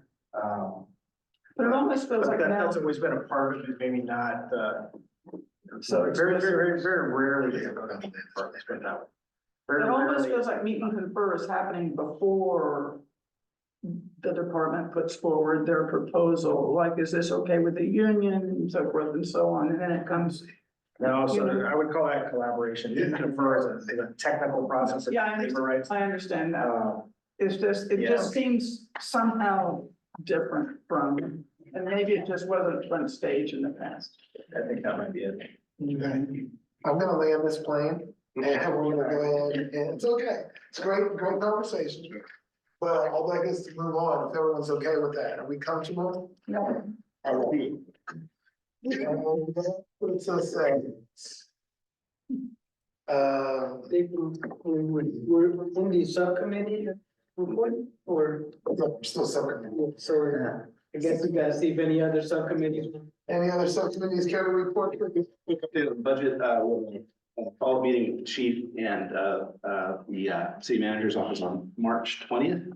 To continue our budget review, we've asked a series of questions to inform what we need. The chief's been very responsive and the city manager's office is helping to kind of get us the information. So that process is moving. We'll come back to the board when we have more information and sort of a draft report for your review, but that is moving at pace. And on the accommodation side, I'd ask, and Jose, we can maybe work offline, but when we have another batch, we should probably pull that into, and we'll be ready to kind of do that next consideration, just to get on that for you. Thank you. If I just very quickly on Lexipol, as I mentioned earlier, we decided to focus on vehicle pursuit because there are only 7 policies that are still general orders that haven't been converted yet to Lexipol. And vehicle pursuit and officer involved shooting are the only 2 of substantive policies. So we're going to focus on that. And I just also wanted to mention that Captain Tate was very helpful. I met with her in her office, and so she's been very supportive of our efforts. Awesome. Were you finished? The off-duty conduct committee is meeting on Friday, which I assume might just be me at this point. If anyone is interested in joining, thank you for your help, Reverend Harris, appreciate it. But we're meeting with Lieutenant Stenhouse on Friday.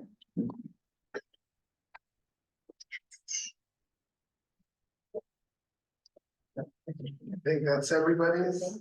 I won't be doing Friday. Just give me the details, let me. All right, so that takes us to new business. Approval of the 2024 PAB Strategic Planning Session Retreat and Agenda, 5 minutes. I'm just saying. But not. I'm sorry, where are we? Oh, we're on the retreat? Yeah. Oh, sorry. Okay. Yeah, so the retreat is this weekend. I wasn't sure exactly why it's on the agenda because we had revised the agenda, revised the retreat agenda based on input. We had agreed upon the meeting being the 2nd of June. What are you, I'm sorry, can you? The agenda item deals with the board's retreat, which is this weekend. The agenda is in here, although it's marked draft, but it's actually the final agenda. So I wasn't sure why it was on our agenda unless there's the thinking that we need to have a formal vote. Otherwise, see you Saturday. And that takes us to 11B, discussion and action regarding the PAB letter to the city manager and chief of police on the proposal for additional security cameras per the city council directive. Director, give you the floor. Well, so this is a continuation of this discussion.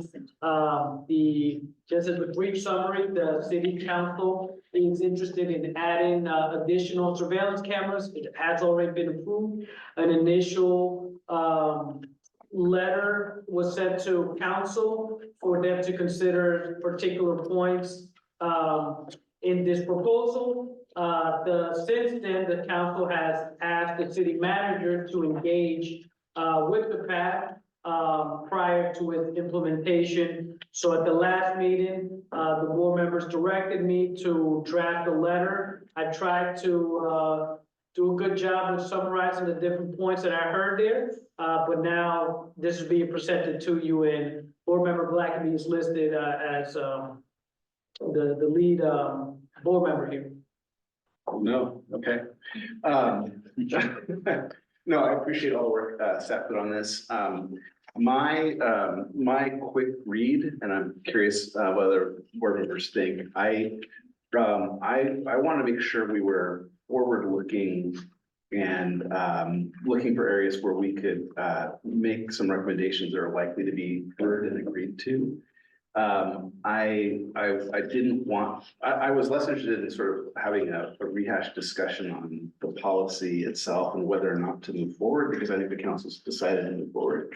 So as I read this, my main concern was that it feels like we are pushing back against the policy wholesale. And I'm concerned is that it's going to be dismissed. Our criticism will be dismissed out of hand if it's seen as, trying to relitigate something the council's already done. So my sense upon reading this was looking for the things going forward where I think we could get engagement and traction, which I think is more on the data side. So for example, leaning into some of the stuff on number 2, which is on page 111, where, rather than focusing on the process and expressing significant concerns regarding the acquisition and deployment of cameras, we ask for more data. And again, not in the spirit of stopping the process, but data in the process of help us understand the selection of these locations, why these locations, not others, just so that it is more transparent process and data-driven processes in terms of why those locations were chosen and not others. And then going forward, bake in an expectation that as the first batch or next batch of cameras come online and data is being collected, that we are consulted and we review that data and the effectiveness of the cameras as they've been piloted. So that if there are decisions going forward about expanding or not expanding the program, or whether the program is a success at all, we're doing that based on data. So anyway, I think my read on this was, it felt to me a little more like, hey, we don't think the policy is a good idea. We have significant concerns regarding the acquisition and deployment of these cameras. I was less comfortable with that direction and more comfortable with the idea of like, okay, looks like council has decided they're going to move forward with the additional cameras. Here's what we think is important. One is, let's justify these locations. Let's look at the data, show us why these locations and not other locations, or show the public why these locations are there better locations. Just make sure we've explored the choice of the locations. And then B, what kind of data are we collecting to look at the effectiveness and agree on what those things are. And that in 6 months' time or 12 months' time, we're going to regroup and look at the data and decide whether we think that it's working as we intended. So I don't have language to that effect, but that was my read on it. And I was more comfortable looking at that as opposed to feeling like we're trying to put a roadblock in the process, because I don't think that will be received favorably. And I'd rather them find areas of agreement with us where we can make something happen, as opposed to feeling like the recommendations be disregarded. Can you just remind us when this is due? Is it due tomorrow? It's due March 3rd on Sunday, so. Okay. And then this first issue about the policy 2.99, is this the it's not a policy, I don't know, like a municipal code? This is the section that Councilmember Bartlett, and I forgot the other one, expressly addressed in their council item where they don't believe that what they're doing is in violation of this. Yes. Division 9. And we're saying here that we think it might be. I thought we established that we didn't think it was because it's not new technology. So, Board Member Cayetano at the last meeting, asked the city attorney's deputy, to provide a status update on their legal analysis. So, we did receive a response from the city attorney's office, so, I incorporated, that response into this letter. Oh, so their response suggested that it wasn't in compliance. I don't know. I don't know if that's the case. Like, I'm just reading the email that was forwarded with it. And it's a little vague. Maybe this goes back to the broader thing. I don't know if the guidance felt vague. It's like, all they said was compliance with the ordinance is recommended for the item. Well, of course it is. Like, it's acknowledged, right? But they're not, this is not saying, and it needs to undergo a brand new review from top to bottom. It's just saying that it's technology that is covered under the ordinance. And so it needs to comply with the ordinance. And part of that is, by the way, is a report in 12 months or 24 months. So I didn't read the recommendation. And again, I'm not a lawyer, I could be wrong. I don't think anyone is here to address this tonight. But it is likely that the cameras will fall under the definition of surveillance technology as outlined. Absolutely. As such, they would not be exempted from the ordinance, of course. Accordingly, our recommendation is that the process outlined in the ordinance should be followed. But they've followed the ordinance with respect to authorizing the technology as a whole already. So anyway, I just didn't read that as saying that the whole thing needs to go back to the drawing board. They're just saying the technology's covered under the policy, which is true. Can I weigh in on this? So anyway, that was my. When I asked the city attorney's office that, I was asking them to specifically respond to this letter that was sent from Berkeley law professors, which said that that the recommendation was not in compliance with the ordinance that required the review to go through the PAB before being implemented. And so that's what they're saying should be done, and the council decided to do it, but then they decided to go through it, recommending it to the PAB for review, but then they expressed disagreement with that interpretation of the ordinance.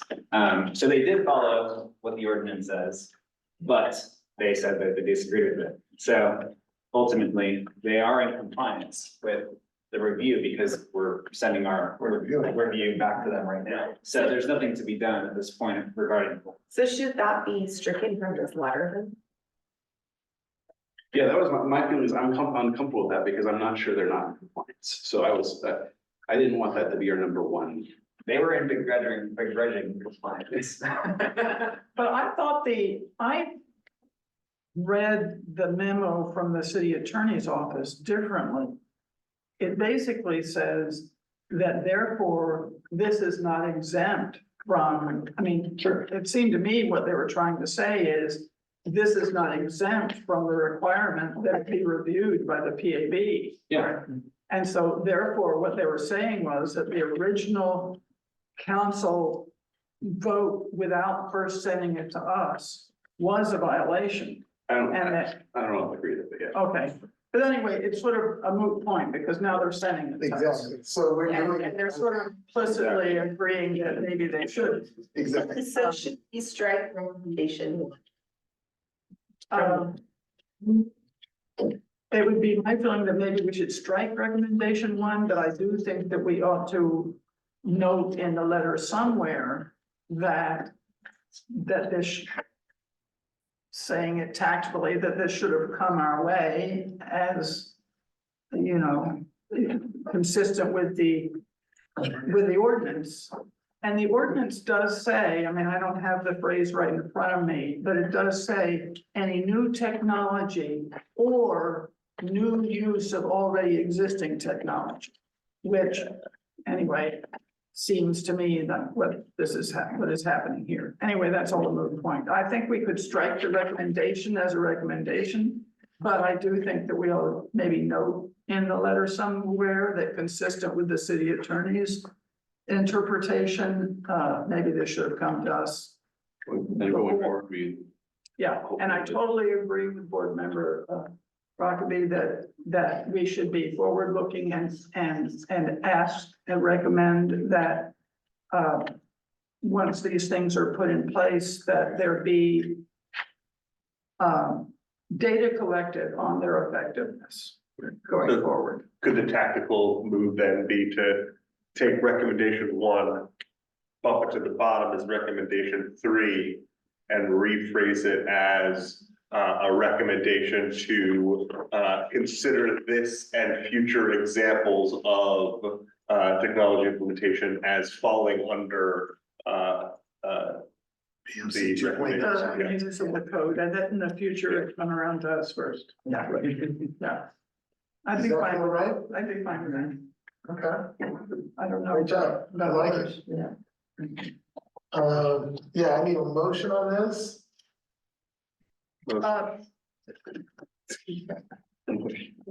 Okay, so we're agreeing so about the data-driven justification.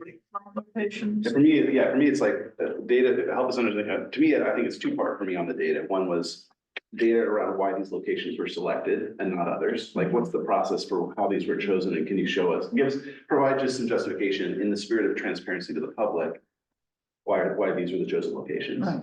And then going forward, the data on the effect, what's happening with the data, what's happening with the cameras, are they successful by whatever metrics we want to use to measure success, Mhm. and coming back with that data on effectiveness. So I think maybe it could be a little bit more clearly spelled out that we want, there to be council articulation of what the metrics for success are. Then data Yes. collected accordingly and Yes. reported out. Right. I would also modify, I don't think we need to recommend, Survey. no, the detailed community, proposing a community-wide discussion. Right, that's the survey. I don't think we need to suggest that. Is that pages 172 to, is that, sample interview protocols? Is that the? That's from the Yeah, and that's what's referenced here in the. I looked at that and I thought, that just seems like overkill to me. I would not put them through all that. And then it's just like too much bureaucracy there or whatever you call it. I mean, community discussion is great. I just think that this might be overkill. That is definitely overkill. I don't. And so I agree with all of those things, and I think in the intro, the only other thing I would suggest is then the framing of the whole thing is that this, we're responding to the request for input and feedback. And here's our feedback. And we urge that the council, incorporate this going forward, but I would do that less than we're writing to express significant concerns regarding the proposed acquisition and the point, like, I just feel like that's gonna hit and like, we're gonna like, get it, like, it's more like, responding to the referral, this is our feedback on the proposal, our concerns are around this data, these data issues, and we love these to be addressed. And then going forward to be consulted as a part of any new kind of technology purchase or acquisition or implementation. Anyway, so I just think there's a way of framing this. It's probably a little more responsive as well. Would we feel comfortable saying responding to the referral pursuant to 2.099? Assuming that, we're just assuming that they should have done it in the first place and that they were doing it pursuant to that. Instead of saying that we're concerned that they weren't. I think it's more strategic. Right, that's very nice. Yeah. We have the notes, we got good notes. We got a lot of notes. Thanks, Jose. Sorry. Three letters over the month. It's okay. I just wanted to reiterate, I agree with Board Member Wilson's request that something in there asks for the metrics that, how are they gonna judge the effectiveness of these cameras? Not just let us know if they're effective, it's like, how are they gonna know? Yes, So that needs to be built in there. right. And maybe invite ourselves into the process of reviewing that. Like, Yes, I think we that's a want good to, idea. so like.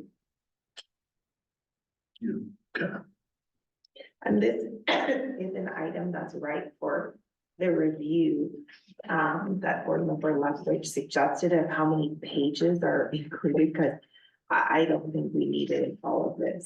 So maybe you guys can, just take a look at that as an example of one where there's a lot loaded in here. To be clear, at the last meeting, the board did want the full report attached to this, so and I was following the clear guidance I was given. Thank you. Damn if you do, damn if you don't. All right, I'm gonna. Well, it's an administrative now. Okay. Can we have it like bound on the side instead of the front? Yes, I agree. All day I've been going like this. Break it down. All those things being considered, that we should be focusing on this now, and I'm gonna ask, can we get this motion, or do we need a motion? We do, to make these changes? Okay, so can I get a motion out? So I've moved to strike recommendations 1 and 3 to add more detail to the recommendations on the data that we've discussed, and to reframe the introduction to be responsive to the referral and provide our input. As what did you describe? Pursuant to 299. And I further deputized Chip. I mean, who wants to give final review? I would love one of us to see the letter before it's under your signature. Yeah. So and then further deputized Chip to be the final sign off from the board on the letter. I second. Okay. I appreciate the consolidated version of that motion. Okay, I'll now proceed with the roll call vote. to say, I'm gonna vote no on that motion because I didn't want to strike recommendation 3. I just wanted to modify, the part of it that talks about, a community process. Now I read, so it doesn't matter. We can go ahead with the vote, but I was just gonna explain why I was gonna vote no. I wanted to keep it. Oh, I just, okay, I didn't. yeah. Is that a friendly amendment? Right, and It might be, I don't think the board member Blackaby likes recommendation 3. Because it's a little bit of that, like, there's no sound basis for doing this in the first place. That's what recommendation 3 is about. Can I then, my suggestion then on 3, like 3 feels a little bit like, hey, go do the book report and come back. I'd almost rather 3 be, what are we saying to be compliant with that report? Right? Like, what are we asking them to do differently or to consider? And that to me just wasn't quite as clear. It was more like, you should read the report and then do better next time. Right? So if you had specifics out of that, I'd entertain that. I didn't know what those were. Okay, so proceed with the roll call vote. Chair Moore, Yes. Vice Chair Wilson, No. Board Member Calavita, Yes. Board Member Harris, Yes. Board Member Leftwich, Yes. Board Member Blackaby, Yes. Board Member Cayetano. Yes. And Board Member Moses. I'm gonna also say no specifically because we didn't want to strike recommendation 1, but move it to the end and rephrase. Right, that we still wanted to include some element about upholding the expectation that we are involved going forward. Well, could that be a friendly amendment? Yes, as a friendly I would amendment. accept that as a friendly amendment. Is it yes. too late for a friendly amendment? Motion's carried 6-2. Okay, I move we reconsider the vote. We did this before. I move to reconsider the vote. And then we'll. Okay, to consider. Do we have a second? I second. Okay, That's again. okay. Chair Moore, Yes. Vice Chair Wilson. No. Okay, The friendly amendment So- would put, I'm sorry, the friendly amendment would put what's now number 1 At the end, at the end. and revise it. And revise it to focus on future Prospective. perspective rather Yes. than. Pursuant. I'll just complete the motion. And point, this is just to reconsider. We haven't put the edit. We're just opening it back We're up. opening it back up. So, Oh, yes, We're let's keep it on. reconsidering it and then we'll. yes, okay, I vote, Sorry. yes, is it my turn? Board Member Harris, did we already go through? Oh, Um, Board Member Harris. yes. Okay, Board Member Calavita, Yes. Board Member Leftwich. Yes. Board Member Blackaby. Yes. Board Member Cayetano. Yes. Board Member Moses. Yes. Okay, 7-1. Okay, So I would then original motion would accept as a friendly amendment, Board Member Moses' motion, amendment to Yeah, state. that's what- Please. Didn't we just? Did Wasn't you that- think that was what we We just just voted on that. No, we just voted So to that- reconsider. We voted to reconsider. So Okay. this So now this is the reconsider. Okay. Now, We're almost we there. need a second. I need a second. I'll second. Okay. Okay. And then, On the revised. correct, revised. All right, okay, And now, whenever Jose is ready, no pressure. okay. Sorry. Okay. Chair Moore, Yes. Board Vice Chair Wilson. No, Okay, Still, my issue is different I recommendation. get it. okay, Board Member Harris, Yes. Board Member Leftwich. Yes. Board Member Blackaby. Yes. Board Member Cayetano. Yes. Board Member Moses. Yes. Okay, motion carries. Just get me, Oh, I'm sorry, Board Member Calavita. yes. See how they- Okay, the motion carries. Thank you for indulging in that. All right, that one is rough. I'm gonna remember that one for a while. All right, so that takes us to, agenda item number 11B, discussion and action during the review of the PBD's 2023 annual report on police equipment community safety ordinance as mandated by VMC 2.100.050, reports on the use of controlled equipment. And Mr. Chair, you did skip line 611C. And that we can do whatever order I mean, no, I'm supposed to be doing this, I always, it's this top thing, it's got me all these, hold on. Where am I? Which one did I miss? Oh. Yes. You guys would look at it on the laptop. Thanks. Sometimes. Which number is it, supplemental? No, Let's see. Yeah, no, it's not. 188. 188, okay, in the packet. So I'll be brief on this one, and I just want to preface it that this is probably more an academic exercise based on the past and the TRP's previous analysis of police, involvement in different municipal matters. And also just provide an update, but the essence of this, and the reason I brought it to your attention was because there's a provision in the zoning ordinance as it relates to alcohol vendor approvals, where the police department does a review for public safety considerations. There's a proposal to amend it to remove the police departments, in summary, the police department's review. I flagged it because there are some implications about what that could potentially mean for the community. Again, because this is removing police powers, this is probably a different level of oversight that the board has probably been accustomed, as opposed to checking the current authority of the police department and providing guardrails. But I did highlight that there is some literature on alcohol density and there's some research on this area, so it might have unintended consequences if we remove the police department's role in this.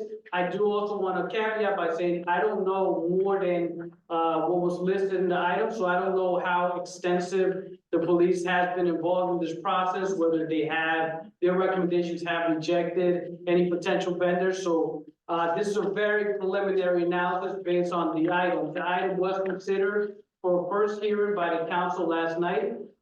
There seemed to be a community support for the ordinance. There was no particular mention of this aspect at the public comment yesterday, and it received the council's approval. It will go on the consent agenda for next council meeting, where they would formally adopt this amendment. Do we know the department's view on this? I don't know. I don't know if lieutenant's here. So I managed that for 5 years. The alcohol, the Bureau of Alcohol, or ABC at the state level, requires that vendors who apply for alcohol licenses or temporary alcohol permits go through the police department for a check. In most cases, we authorize them.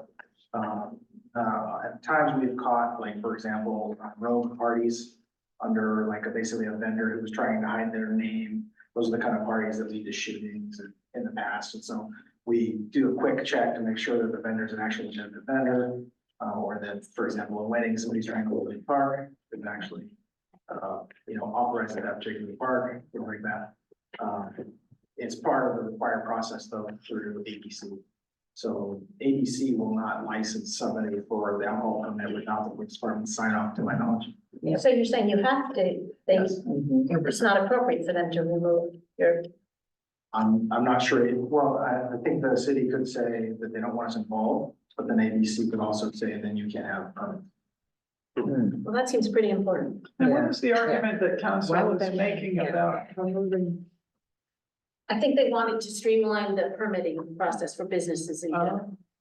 But that's not for, that's just like, that process, is that just for like day events, like one day event, somebody's having an event and they want to have alcohol or sell alcohol there? It's both. It's not for a business that's like a liquor store or something like that, right? It's both. It's also for business stores. We collaborate with the ABC on alcohol enforcement. Okay. And as well as the temporary permits, sometimes, things like street fairs or selling alcohol, having open container alcohol on the sidewalk, permits, things like that. Well, did the department weigh in on this and advise council that what state laws? My first time there. Do we have someone from the city attorney's office here that can give us some guidance on this? Cause that's their job. We should just pick up on this. More guests can. Yeah, can folks hear me? Yeah, I couldn't hear what well, I've been listening, but I didn't know, I might have missed the exact question.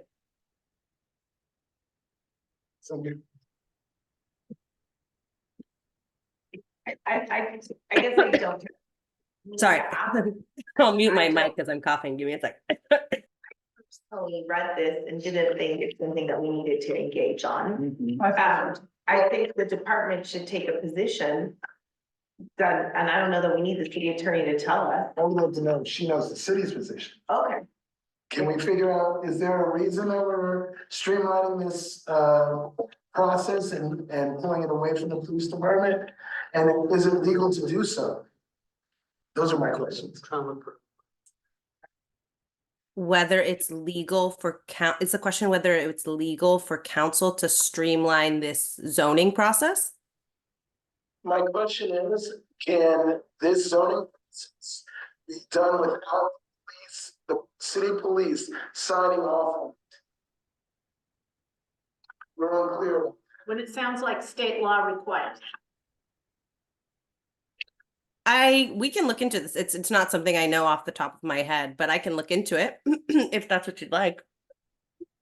I mean, just looking through, I'm still looking for specifically what Director Aguilar is referencing in here about the removal of police oversight in this. I mean, it looks like the focus from council isn't on separating the authority of police to do this check, but rather streamlining definitions of, you know, dance studios and things along those lines.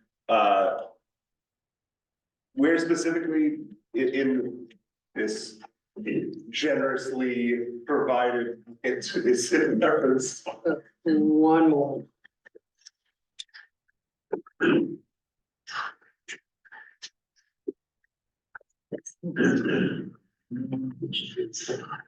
Page 2, can you find it? Best part. It's on page 203 and 203. 203 and 203. The orange bullets. Oh, yeah.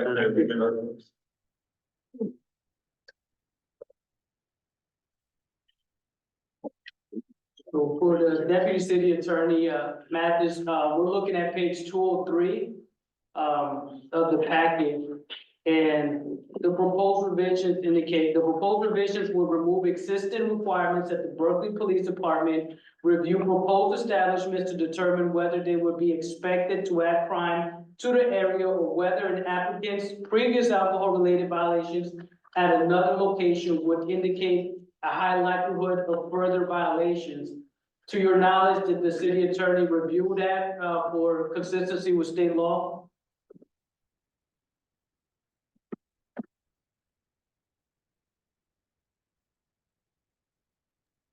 I am just rereading. I'm just getting to the 203 and rereading what you just pointed out. So give me 1 second.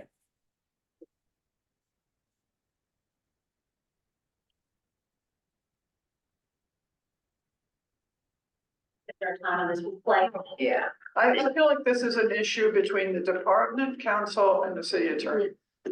We are the last ones that need to check. We don't need to. Yeah. I do support it, just person.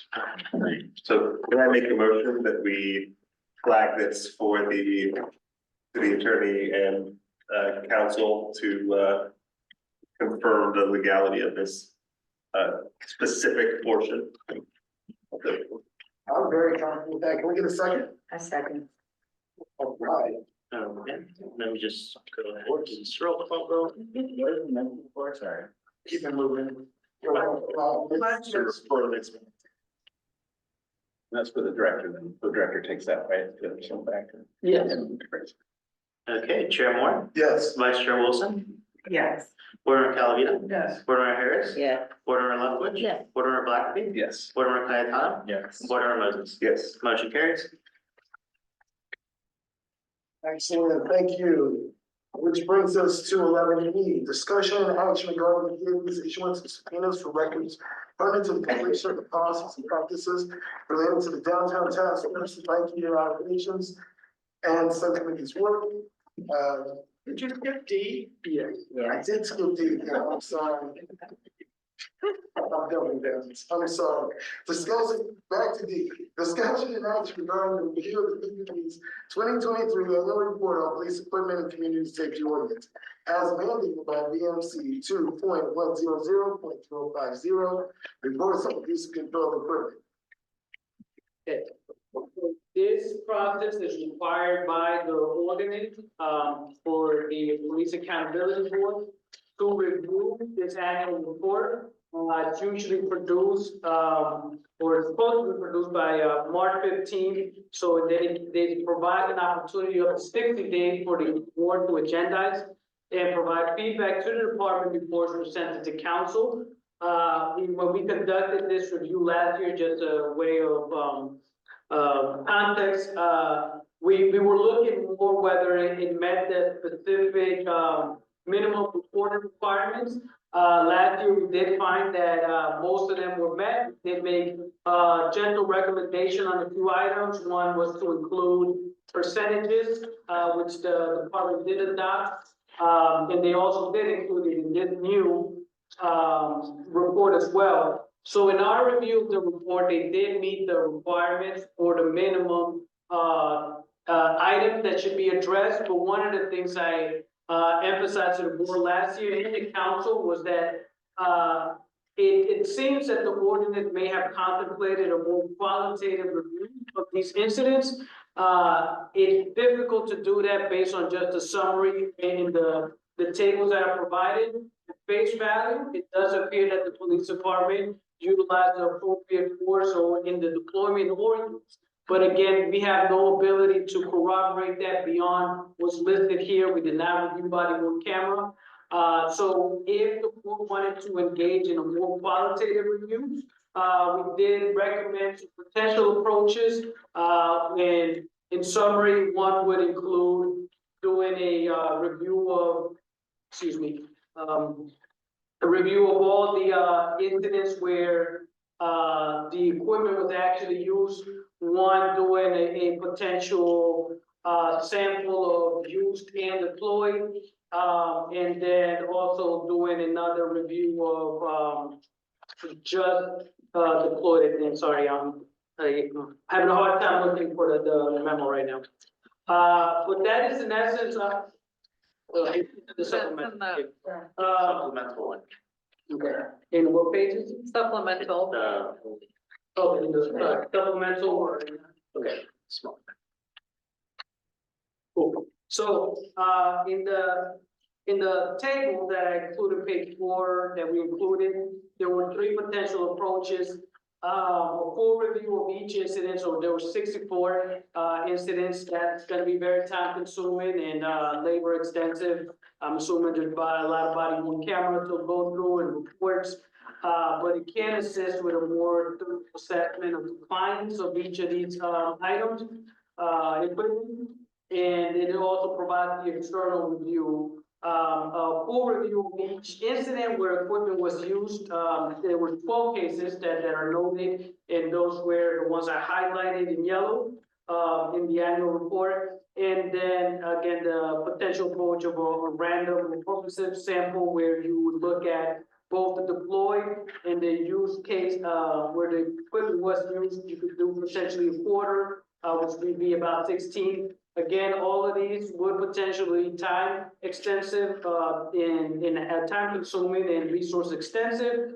But those are some recommendations for the board to consider. They could also adopt the report as is. I just don't think we have the resources. If we did, I think that'd be great, but I feel like we're kind of drowning as it is, unfortunately. And this, the memo that you prepared with our permissive and mandatory activities, I can't remember, but this issue, I know the equipment review is a document. I did agenda, right? Yes. Yeah. Because I think it speaks to us needing to develop our work plan and what we're gonna do and not do and how we're gonna do work. So this seems like a standing item that we could do every year. The question is, are we going to? Probably we should, is it not every year? Yeah, it is every year, and this is the review. I guess what I was bringing to your attention is how deep dive of a review are you doing? What did the ordinance really require for you in your review? No, that's what I'm saying is that I think we need to decide that in the context of all of the work that we have to do and can do. So, but I'm open if there's board members that wanna move this one tonight. I just think, I asked if it was in that memo, because the memo was going to be discussed on Saturday, right? The memo that outlines like the scope of our both permissive and mandatory. I have a, sorry, I want to move off this discussion. No, go ahead. Are you familiar with this report, Lieutenant? No, Oh, okay. maybe, but. I was curious if, maybe you're not, so I'll just speak to the board then and you can chime in if you have an answer. One of the requirements of the ordinance, I'm looking on page 308, letter E is the results of any internal audits, any information about violations and any actions taken in response. And then it says there have been no additional internal audits beyond those conducted to gather and confirm data for this report. So that, I don't know, it seems to me that these are not audits, they're just summaries of deployments. So is there any audits that were conducted beyond the summaries? I don't know exactly. So the uses of force are fairly heavily audited all the way through the chain of command. Okay. To include possible discipline. The deployments were gathered and collected and just kind of compiled and counted, compared to prior years. We look at them to see if there's something that sticks out that we should look into, but it's actually fairly static over time, very consistent number of deployments over time, unless we had a incident with. Okay, and then you might see a spike that year. Okay. So you'd say that the uses are audited, but the deployments are not necessarily audited because of the risk letter? I would say those are counted and Okay. evaluated in their total. Thank you. I do want to say that it's interesting that we're able to see the detail of these incidents, because every time that I've asked the department to provide to us this type of information, to different, it's anonymous, they're not identifiable. They said that they're not allowed to, because it triggers different personnel, confidential, concerns, under state law. And so, I like that we're able to, evaluate this. It shows the department's doing good work and it allows us to do some sort of like audit or review pursuant to our charter powers of their work as well. But every time I ask for data, it seems that we're not able to get it, even if it's anonymous. And this shows that it's possible and that it's even desirable in some circumstances. So I just want to flag that for every time that's brought up in conversations, that we're not allowed to get this type of anonymized data, that it's actually possible. And I don't understand. it is anonymous, like all these use reports. What So, page are you on? I'm on 310. But there's nothing confidential. No, that's my point, is that sometimes I ask for anonymized data and I'm told that I can't get it because they're incident reports. Oh, I And those see. are covered, they, I've been told that they're covered under Even though. confidentiality, service, even though they're anonymous. Mhm. And, this shows that to me, this shows that it's not, that the Right. public can review it, and I pointed out that other departments, other jurisdictions, they similarly use these types of anonymized reports to inform the members of the public what their department is doing. So I think that this is a good template. I know it takes a lot of work to do this episode. It's a lot of work to file all of this. But I don't think that response is consistent with what we're seeing right now. That's what our task is for tonight. So your task, and it's not just for tonight, so you have to agendize it within 60 days, so I guess it contemplates you have like 60 days before they go to council.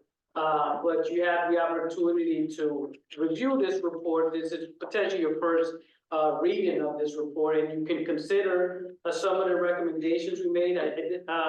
I emphasize recommendation 1, which is a systematic review, and it doesn't seem like there's a bandwidth for that, and anticipated that. But number 2 kind of goes into what Board Member Cayetano was mentioning, which is about the potential of providing more information. So we suggested that potentially BPD could affix or link the incident reports and potentially body camera footage to these different incidents, so you get a fuller picture beyond the summaries here. And then the last recommendation, I think it would just be a neat way for the department to continue to utilize their transparency hub and the technology we have. And utilize a tool or feature in ArcGIS called story maps. So you will map out, and they do have in their report, they plotted out the different events. And page 324, you can see them, but if you show it in GIS, you could attach stories and pictures to it, and potentially also tell the full picture, have community members interact with this data in a different way than the report in this format. So I don't agree with recommendation 2. I think that would raise the privacy concerns, so that I don't know how you link the incident report without showing who the officers were, without having to go through the whole process of redacting it, which is a lot of administrative work, I imagine. Right. That's my concern. I mean, they can tell us that. That's sort of what I would imagine for that. I like the 3rd recommendation. Is there something that you'd like to see in the summaries that would give you a better ability to analyze them? Yeah, I would like to know what an audit consists of. I mean, we just see the summary of the deployment, but we don't actually know what you're looking at when you see a violation, and it would be helpful to know what you're looking for and what you determine does not exist when you're reviewing these. I can tell you the part of the EWS is monitoring certain things, certain benchmarks like that, like who's taking the equipment out all the time and who isn't taking it out ever, things like that. So yeah, I can ask what the audit would be or could be. And I think the other piece would be cross-referencing the report with and I think it's mentioned in here, with any complaints that we received to tie them to. In other words, I think the administrative effort of review, as you called out, is arduous, but is there opportunity for us to see patterns based off of complaints or look more closely based off complaints? So what is it? The other thing I think would be interesting, and it's not in the ordinance in terms of what's required in the report, so it feels like it would, it would require an amendment to the ordinance, but for me, it's like putting this in context, like year over year. Are we using more or less of certain equipment? Or in the context of what we're seeing in other jurisdictions? Or like, it's like, this is a great snapshot of what was done, but then I'm also interested in how does it compare? Like, we're using way more of the 40mm launcher than or this year than last year, or our jurisdiction seems to rely on it more. So, because to make recommendations to council of like changes to the use policy, it feels like we need a little more context of what's an outlier. I had the same thought. There's not much analysis. And so that's not in the ordinance, because like the ordinance just says report on the numbers. So it almost feels like to get that or ask for that, we need probably council equipment, but that context for me would be super useful, just to, then we've got vignettes and snapshots and all this stuff, but then like, what's the trend line and how do we compare? A lot of those trends do live in the annual report. The use of section of the annual report. Okay. Yeah, so you can see year over year the different uses of different equipment. Great. Yeah. Then it would make it a lot easier for me to read this and understand, are we doing a good job or not, or where are we doing a good job or not? And it does seem like there's a first pass to that, and some interest in that in 323 and 324. To start to develop some version. Again, it's just not what you're talking about. Yeah, I agree. But there's like it would belong, which is like, and again, so like the last 3 years worth of this, on the numbers of deployments, or things, all of a sudden we're getting a lot of one thing and that didn't show up. That would be an interesting thing to know. Or what this looks like in Oakland or San Francisco or San Jose, I don't know, but just if they have this. There's actually some analysis on point on that, I believe, in last year's annual report. Perfect. So yeah, it'd be great, even if we just incorporated it here or something. But yeah, okay. So that's my request. I don't know if it belongs in any of these recommendations and what's actionable without changing the ordinance, but that's my feedback. I don't think we have a methodology to review this. I think all we're asking is for the department to maybe incorporate some more of their own analysis where it's appropriate, like following on your recommendation. Substantively, I am personally interested in how many of these deployments happen in the context of mental health crises. I noticed that more than a few of them, I could just, infer that they're in response, like someone's doing martial art moves in the middle of the street. Someone's, like something like that. And so I'm curious about that. And if there's a way to qualitatively analyze the uses of force to show what percentage of them are in response to mental health crises. Because that's helpful for us for framing, like when, police presence is necessary versus when a mental health unit is advisable. And, Lieutenant, I don't know, did any of these yield, any commendations to your knowledge or? I don't know the answer to that question. Okay, yeah, I was just thinking in the context of the review of that there was kind of the struggle to find out something that really stood out, but reading some of these at face value, at least, we could see some commendable work here. So I was just wondering if there was any nexus there between these incidents. May I say, the Transparency Hub has mental instability as a factor for all uses of force. So that could be, it is available. It is part of our use of force reporting. I'm thinking of the tool that we report on for just a deployment versus a use of force. I'm trying to think of some factors on there that might be. Yeah, but it should be included. I want it to be included in the report, so that it could be. So it's not, we're not prepared to move forward with any of the staff recommendations, but maybe, board members, Craig, on Blackaby, you want to work with staff to draft some kind of letter back to the department with some asks for additional information. Because we have a 60-day, how long do you have to do that? So, within 60 days, you have to agendize. So I think the practice has been that after the 60 days, the department will go through and present it to council. Okay. Is that correct, Lieutenant, or?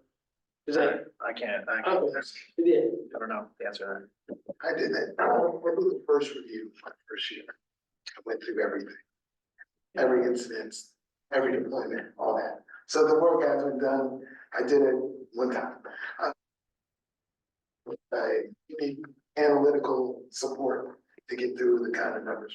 Can you speak to what you did exactly? Like what We reviewed every deployment, every weapon use, ammunition, all that kinds of good stuff. reviewed for what? By law, we're supposed to review every year. This is our first year as a body, so myself and at the time Chair Ramsey. You were reviewing them for policy violations, or you were reviewing them for? We were, because by law, they say, hey, you have to go over all the equipment use. And at that time, we were a new body, so we're just getting the information. Was it for compliance on the use and or deployment? It was. Okay. Yes. So I know we want to say something? Yeah, I know that a lot of this is in response to a state requirement that we report. And so that may shape the report a little bit. And the things that you might desire might actually be part of our use of force reporting, our annual report. You might find that satisfying just in the second report, as opposed to trying to make this one, that one. But I can take your feedback back and we keep improving the report if it's flexible. If the answer is it's in a different report, that's fine too. Yeah. Is there anything else you want to, before we finish this up, wrap it up? I'm not sure what we've concluded. We concluded that we weren't ready to make a decision and that we had 60 days to go back over this. I didn't know if you guys agreed to write a letter. I didn't hear agreement. Board member Cayetano is the letter writer, so I'm happy that Play wingman.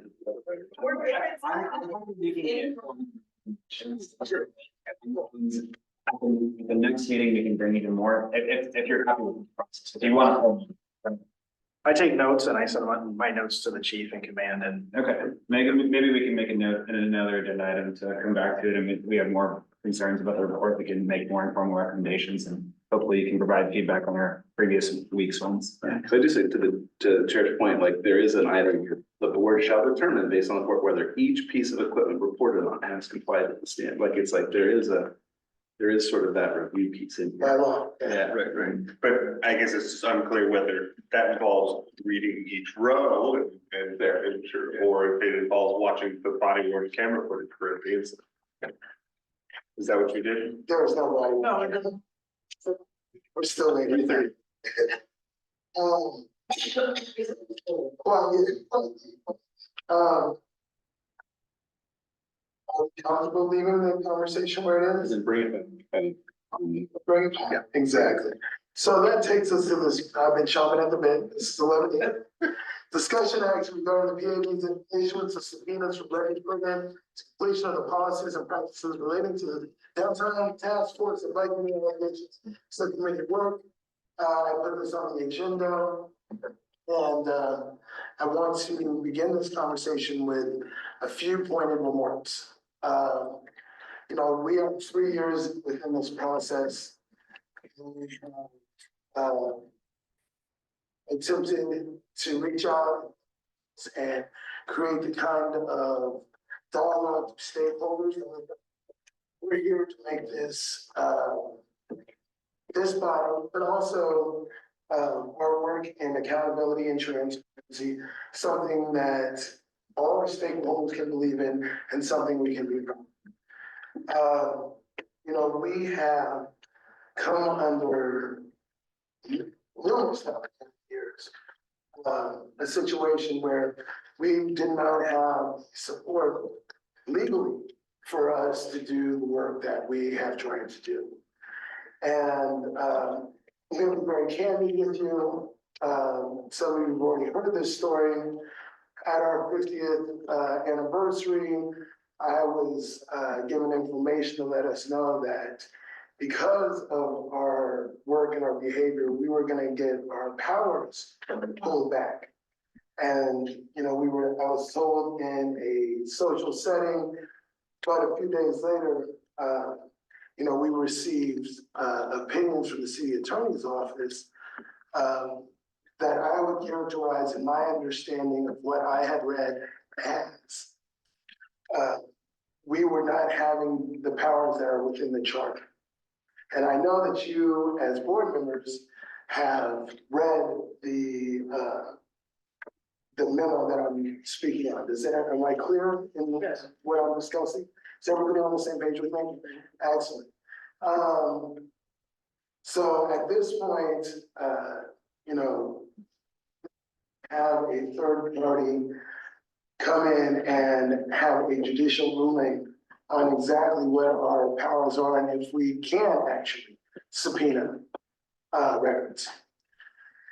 The city attorney's office, I have, you know, we had board member Owens, and I'm invoking her name on purpose. She was a career law enforcement professional, and she left this body at our retreat in protest because of what she believed at that time to be the unmovable deterrence of the unstoppable force that is this body. So she left. I understood. We still said, hey, we have a working relationship with the city attorney's office. But at the same time, we are continually getting memos that tell us what our powers are, but they're not aligned with the charter. So because of that, and because, you know, we can't find a common ground or understanding about what the Police Accountability Board is or can do, I am asking that we exercise our subpoena rights this evening and that we subpoena the city attorney's office for all of the records that we have waited on for years. Body worn camera. I'm asking for the bike unit information that we have been waiting for over a year. I'm going to ask for everything that this body has not been provided, in the hopes that we will have this conflict resolved once and for all. I can't, and I am not an attorney. Please let me make sure that I state that. But when I look at what the charter says and I look at the memos, I can't align them. I can't say that this is something that is based in fact. And I think at this point, I'm gonna go ahead and say, I would like to subpoena for all these documents. And we do have a list of them, correct? Yes. Excellent. Can I just ask you, have you confirmed that the city attorney is the custodian of these records? The city attorney will be the custodian of those records. They have access to those records as the city attorney's office. There's nothing that they can't get a hold of. Now, of course, because we're subpoenaing the city attorney's office, there's going to be an inherent conflict of interest. And so we're going to have a discussion, and I want to prepare you all that we're going to go ahead and have to ask for outside counsel. That's just how that's going to have to work out. So I would like you guys, I'd love to hear your thoughts. This is not only a principal stand at this point, 3 years in, body to be respected. If we want it to work, if we want to make sure that these memos don't become precedent, and that the next body and the next board is like, well, this is what this memo says. I believe we have to act now. And that's why I'm bringing this up now. Wouldn't the saying, if we go forward with this, I want us to be sure we're doing it correctly, so we don't set ourselves up for subpoena to be easily quashed by a court as, saying that we did it incorrectly or it's against the incorrect party. So I'm just thinking, but I agree that struggling with this now since the beginning, and I think it's probably appropriate to have some outside judicial, third party decides. But wouldn't the same conflict of interest issue arise if we subpoenaed the police department's records? Because then if they say you're not entitled to these, we're moving to quash it, would the city attorney then represent them or represent us? I'm trying to take all of that. And that's why I'm directly confronting the city attorney. This litigation. So we don't. I'm sorry, but have those records been requested from the police department? Yes. I mean, Yes, everything that we have on this list has been requested, and most of it's been over a year. But I'm saying that request was directly to the police department or to the city attorney? Well, I don't think there's anything that hasn't been reflected or addressed to the city attorney. Mm-hmm. Well, one option might be just to say that the board has discussed this and has decided, say to them, these again are the records we've requested. If we don't get them within 7 days, we are going to subpoena them. What I hear the chair saying though is it's not just about the documents, it's about the legal precedent that the city attorney is setting in saying that we're not even allowed to request them in the first place. And not allowed to subpoena them in the first place. And so by doing the action, it forces them in a position where they cannot be, which is in a conflict of interest. But that's also assuming they're going to give us the documents, which I don't think they will. If they haven't given them to us so far, if they refuse, then we go ahead and issue this. I think, so let me see if I get this play. The goal isn't specifically to get the documents. The goal is to say, we have the right to subpoena for documents. And And everything else they is- said, because right, my impression was we had heard from the city attorney's office, you can't subpoena inside of. Can I just, sorry, I recognize this is a difficult situation, so I'm interrupting despite being part of the city attorney's office. But my one advice for this, I don't want to change the substance, but we would request that you just don't discuss the advice that we provided in our memo in the meeting. Again, we're happy to discuss. I want to allow the conversation to go forward, but just please don't discuss the contents of the confidential memo in public. Thank you. Gotcha. What you can say, board member, is that your understanding of the city attorney's office's memo is. Right, that my understanding of the city attorney office's memo is that there is an inherent conflict of interest when it comes to different members of the city government issuing subpoenas to one another, and that this is a test of that question. Is that correct, Chair Board? I would say that is a good review of this strategy. Right. And it's, but I don't wanna naysay that, it's not that we don't want the records. Right. I mean, for We do want 2.5 records. years, we've been asking for the records, and had we received the records, none of this would have been necessary.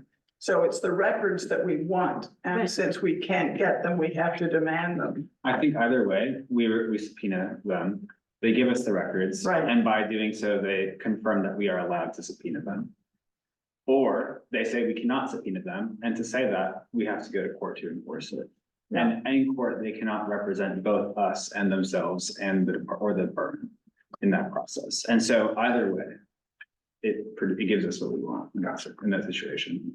So is there, I'm sorry if I missed it, the list of all these? Yes, it's on supplemental packet 2, page 11, and it summarizes the activities done pursuant to the downtown task force report, which is coming soon. But this is just some of the records that have been requested in that process. In my estimation and review, working with the subcommittee, their evidentiary value for the subcommittee and the Police Accountability Board as a whole. Okay, but I thought that Chair Moore. I'm just looking for, I thought Chair Moore, you were talking about a record subpoena that went beyond the downtown Berkeley task force. I'm open to that conversation. This is where I'm starting. Okay, but when you said that staff had the list, you're referring to the list that's in this agenda? Okay, not a broader. list. No, Okay. but I'm open to it. It's been years. Do you have a full list of what the records we've requested in the past? For the downtown task? No. Or general. Yes, Yeah. you'll keep record. Yes, so we have that record. I would love to hear everyone's thoughts. I'm supportive of the approach. I'm just debating in my mind, do you do like the kitchen sink? Do you go for all of it? Or is it more strategic to stick with like the downtown task force? I would And we prefer- know the city attorney holds those records, right? Those are like so we know that is it. That's all I'm thinking about. I'm supportive of the approach. I mean, actually, you asked for all of it, and you asked for it from both the department and the city attorney's office. Don't just stick to one of them, because, one of them could, the custodian's illegal, about who's the legal custodian of the document, so one of them could fail. But No, and I agree with that it should be all of the above. Okay. And I prefer that it not be focused on the downtown task force, because we are this close to getting out a report, and I don't want to somehow, wait for additional, so I'd rather that it be just pointing from the point of view of the chair of that particular subcommittee. I also think it would be helpful for a court to see over the last 2.5 years, however long it's been, Yeah. we've asked for all these documents and haven't gotten any of them, not just this particular thing, because it's broader than that. Agreed. I agree. And legally would, and again, this is, you know, I think the lawyers in the room have a better answer to this, that the effect of the subpoena is to validate whether or not we as a body have a right to access these documents. To issue subpoenas internally. To issue, the ability for us to issue subpoena is in itself a validation of our right to access the. Well, we can issue a subpoena, but then they can move to quash it because we don't have the authority to do it. And then a court would have to make that decision. I guess what I'm trying to get at is there's the question of, in my opinion, from what I understand, there's how subpoenas work within the city government is one question. But there's a separate question of what rights does this body have based off of our charter to certain documents? And I'm not, I don't quite understand where those two questions overlap in this conversation. If I could share my thoughts on that with you. I am very confident that if we are adjudicating our legal basis for our requests, we are well within our rights according to the language of the charter. The problem I would say that we were facing with the city was we were trying to develop parameters and guardrails around these powers. And somehow it turned into these memos, in my opinion. So the best way for us to figure out exactly where we stand in accordance with charter language is to adjudicate this thing. Right, I guess, do we run the risk of a decision being based off of the legal question around subpoena ability within the government as opposed to the question of our access to documents from this body? Well, at least we would know at that point, right? So that's the third positive thing about this is all questioning.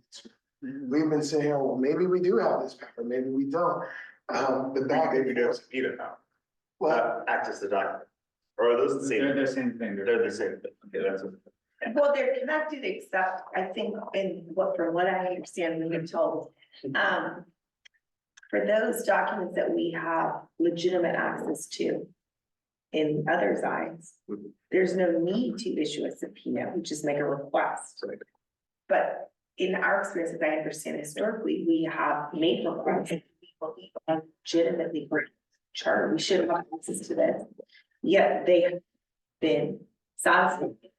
And so then recourse is then to issue a subpoena, and then we're told we can't do that. I would like, sorry, Rita. Two things. The first is that if we lose in court, it does provide another benefit. We win, it's a great benefit, because our powers are clarified. If we lose, it's also clarified because then the voters will know where they need to amend our charter if they want us to give us that power. And so I think the process that's been hiding behind attorney-client privilege needs to come out and be adjudicated in front of a court for everyone to understand where we're being held back and what we're requesting and why we're being held back. Yeah. That's the first point. I agree.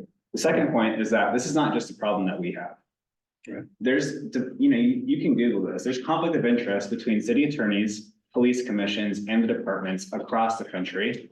I'm like, I have this page pulled up right now about the Baltimore Police Department. Just like 2 weeks ago, they're talking about conflicts between the city attorney's office and the police commission there and the police department for conflicts of interest and legal representation. And I was looking this up, researching this, and 30 years ago, after the beating of Rodney King, the LA Police Commission put the chief of police on administrative leave, and the city council wanted him reinstated.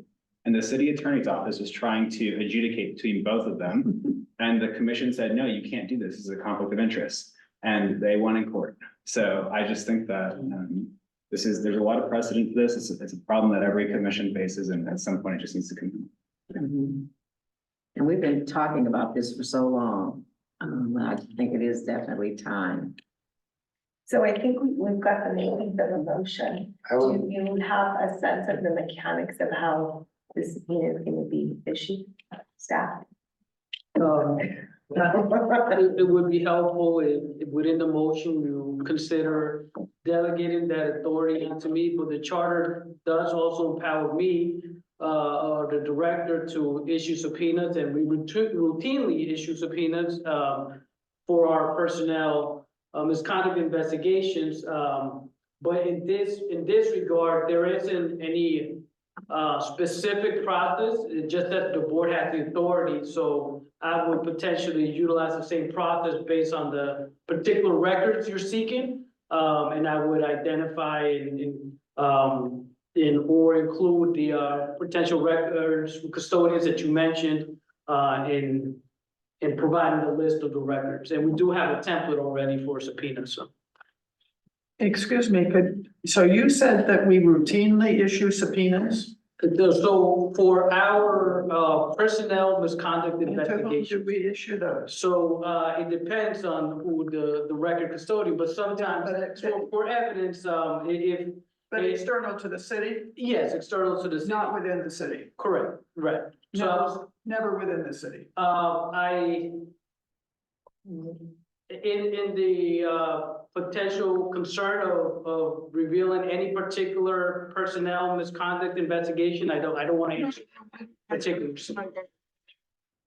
Confidentiality, Right. just whether or not we have ever issued subpoenas for entities within the city. Because the board has not, and But the director may have. we have exercised our subpoena power. Okay, that's interesting. But he's saying that we should exercise it, not the director. That was. we can empower him, and that's what our motion would be is Right, that. but what he's saying is that such subpoenas have already been issued. Exactly. And have been complied with. And have been complied with, maybe. That. Anyway, it doesn't matter. Yeah. It wasn't You our say that. authority to do that, it's Yeah. not been interfered with, Yeah. is my point. Okay, so I'm gonna ask someone to craft my motion. Can I just raise that, I don't know if people are interested, I was just suggesting that perhaps we write a letter saying we are demanding these records within 5 days, whatever, or we're gonna issue a subpoena, but I don't know if people are interested in that, but that would, I don't see the harm in giving them one last opportunity, because I don't think they will give us the record. I hear you. I am not there where I'm gonna be comfortable writing a letter at this point. I think we've written too many letters. There's been a lot of letters and, The threat of subpoena's been on the table Yeah. now for a while Yeah. already. and to be honest with you, the memo that they have drafted kind of puts us in, like, I'm pretty clear on where they're at in this conversation. And there was no diplomacy, but then, in my opinion. So that being said, and, you know, we can spare the diplomacy and we can get to work. And Roughly speaking, Director, so there's three or four categories here on the downtown task force. You said the fuller list. How many, I'm not asking you to itemize, but we're talking, what's the order of magnitude? And if we included the full list in the subpoena of all the outstanding stuff over the last 3 years, like board member Calvi to suggest something. I'm not prepared to answer that question. Okay, but like more than 10, more than 20, I mean, Yeah, I'm not prepared to answer that question.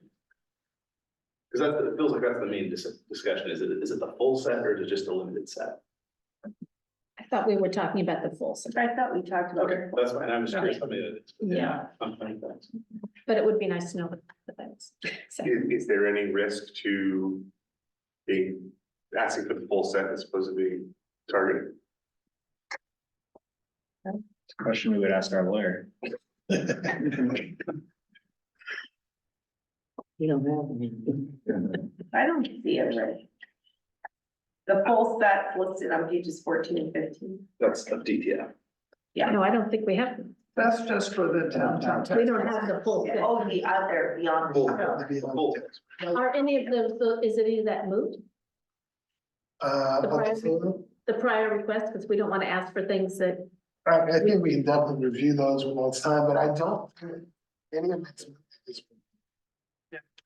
That's, Is there any merit to issuing multiple subpoenas for different documents instead of putting all the documents on one? I mean, I don't know how subpoenas work in that, to answer that question. Right, that's where I was kind of coming You can send two, you can from. send- One of them is deemed as, we shouldn't have access to that, is that killed a lot. No. But I mean, I guess I feel like, we have a decision to make. Do we say, go forth and issue a subpoena or subpoenas for a list of things that we don't have in front of us today? Or do we say, the action today is to issue a subpoena related to the downtown task force? We have that.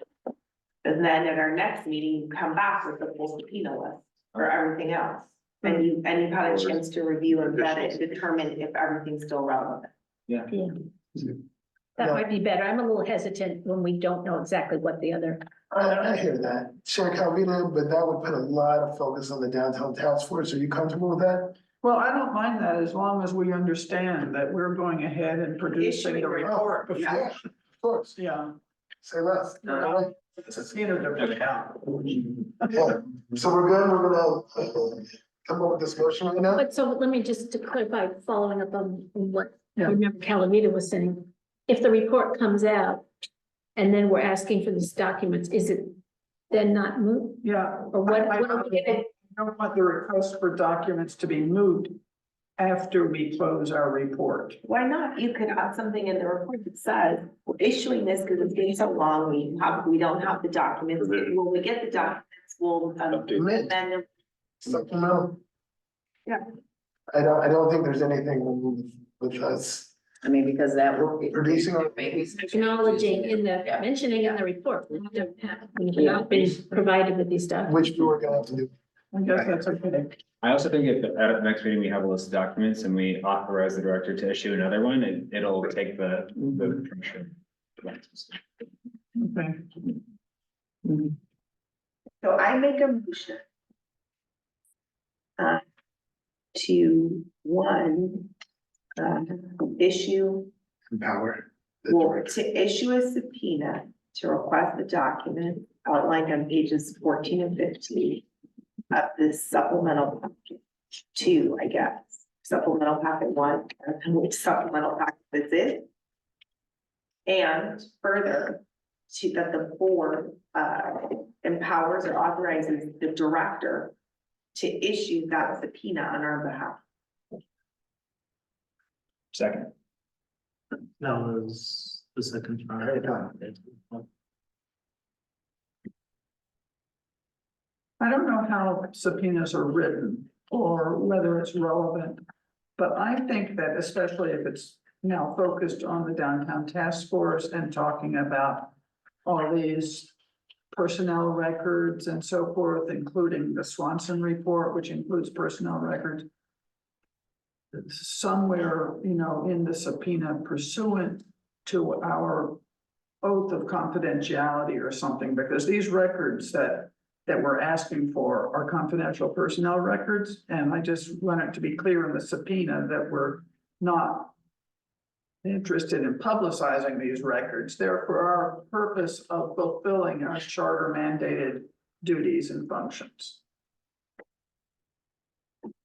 You know what I'm saying? I hear your concern, but I don't know that,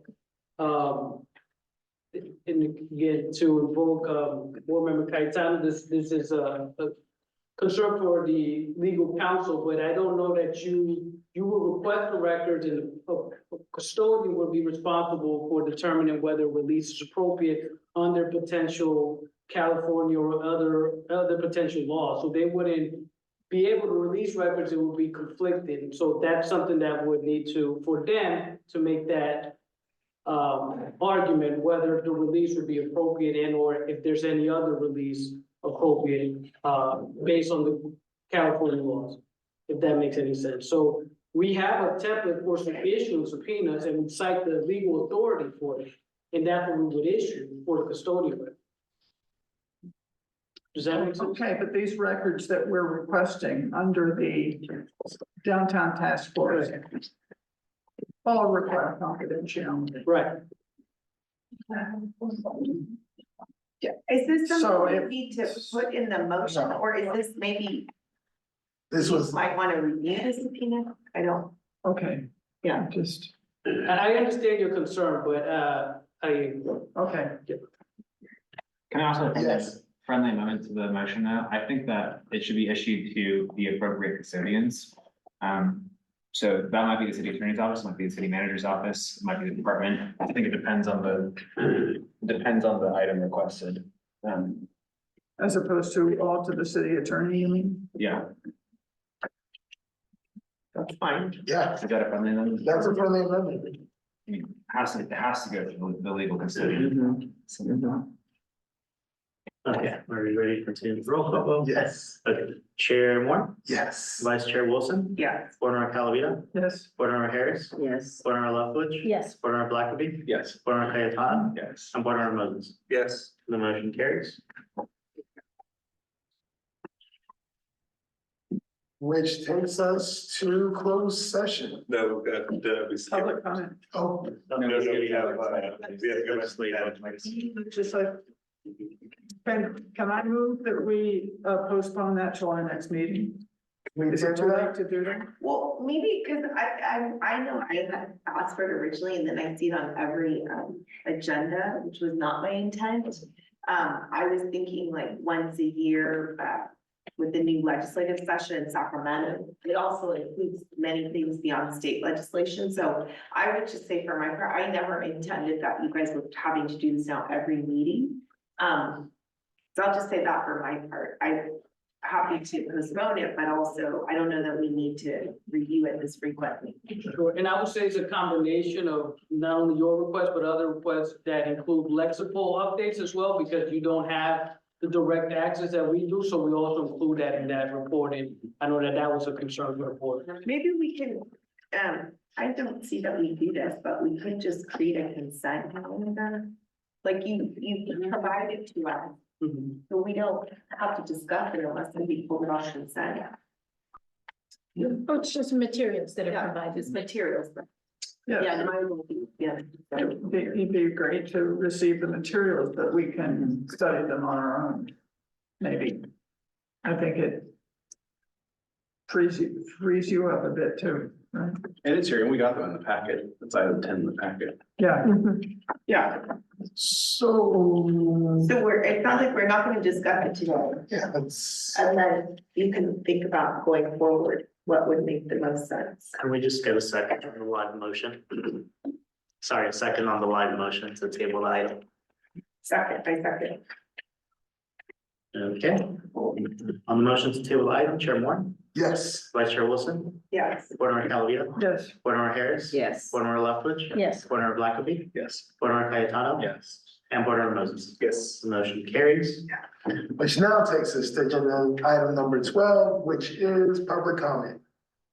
I did want to make a couple comments, but I don't know if I'll be able to remember them all, but is there a time, I don't want to go over time, but I'll keep an eye on it too. And thank you. I'll go in reverse.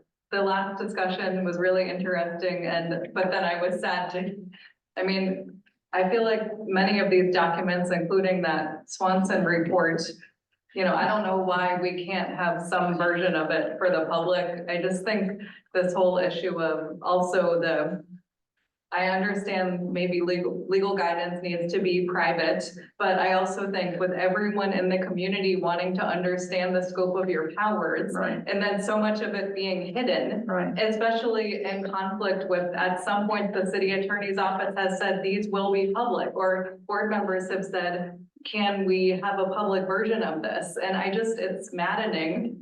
It's maddening to me, maybe not as maddening to me as it is to you guys, but I just think this is an issue for the whole community to sort out. So I'm excited to hopefully see some things being clarified in a way that the public will have access to. now I'll get off my high horse of transparency. That story map idea about the uses and deployment supports, it would struck me in the moment. It would be very cool if like not that, I know everyone's really busy, but if like the PAB created its own story map that could then facilitate public participation into, like, because I know you guys are always talking about ways to engage the public, and it's like, do you really want that to live within BPD, or maybe that's like something you could create and then like shoot out to people. I don't know. That was the idea I had, or maybe I should do it to engage the community, but I'd rather see it live within you guys, but I did think that was a great idea. And I know you don't answer questions, but I was curious when those annual reports will be coming back around. Because I was there for the draft discussion, or at least one of them, and combining them and getting them out. Looking forward to seeing them, because there hasn't been one since the creation, and there's like statistics we haven't seen that I think people will want to see about findings and what's been sustained and otherwise. And so it'd be great to just have a reminder if possible when that will be coming. I'm sure it will be in the next few months. And the BPD's annual report too, I believe, and you can clarify or to whoever, but I believe that goes to council in March usually. So I think the work is getting finished up. I don't know if PAB will review it before then, after then, or has already done so. But all these things are really interesting for us all to look at, but I'm really glad I came tonight. So anyway, hope to keep seeing all of you. Thank you. Okay, seeing no more speakers physically present, and I'll proceed to those joining virtually on Zoom. Now you know you have been permitted access to speak. Thank you. This is Kit Sagnor. I won't keep you. I just want to praise your courage and integrity and in going forward with this action. I think you're doing the right thing. I know you have suffered through, you have been patient for a very long time and have gotten to the point where patience is not really the way to keep going. And I really appreciate your going forward with this. And I appreciate that it's difficult. Thank you so much for doing it. Thank you. Chair, at this time, there are no additional raised hands. Okay, not seeing or hearing any more members of the public. That takes us to agenda item number 13, which is closed session. Can we do a bio break for a few minutes here? Well,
That's the end of closed session. There was no actions taken.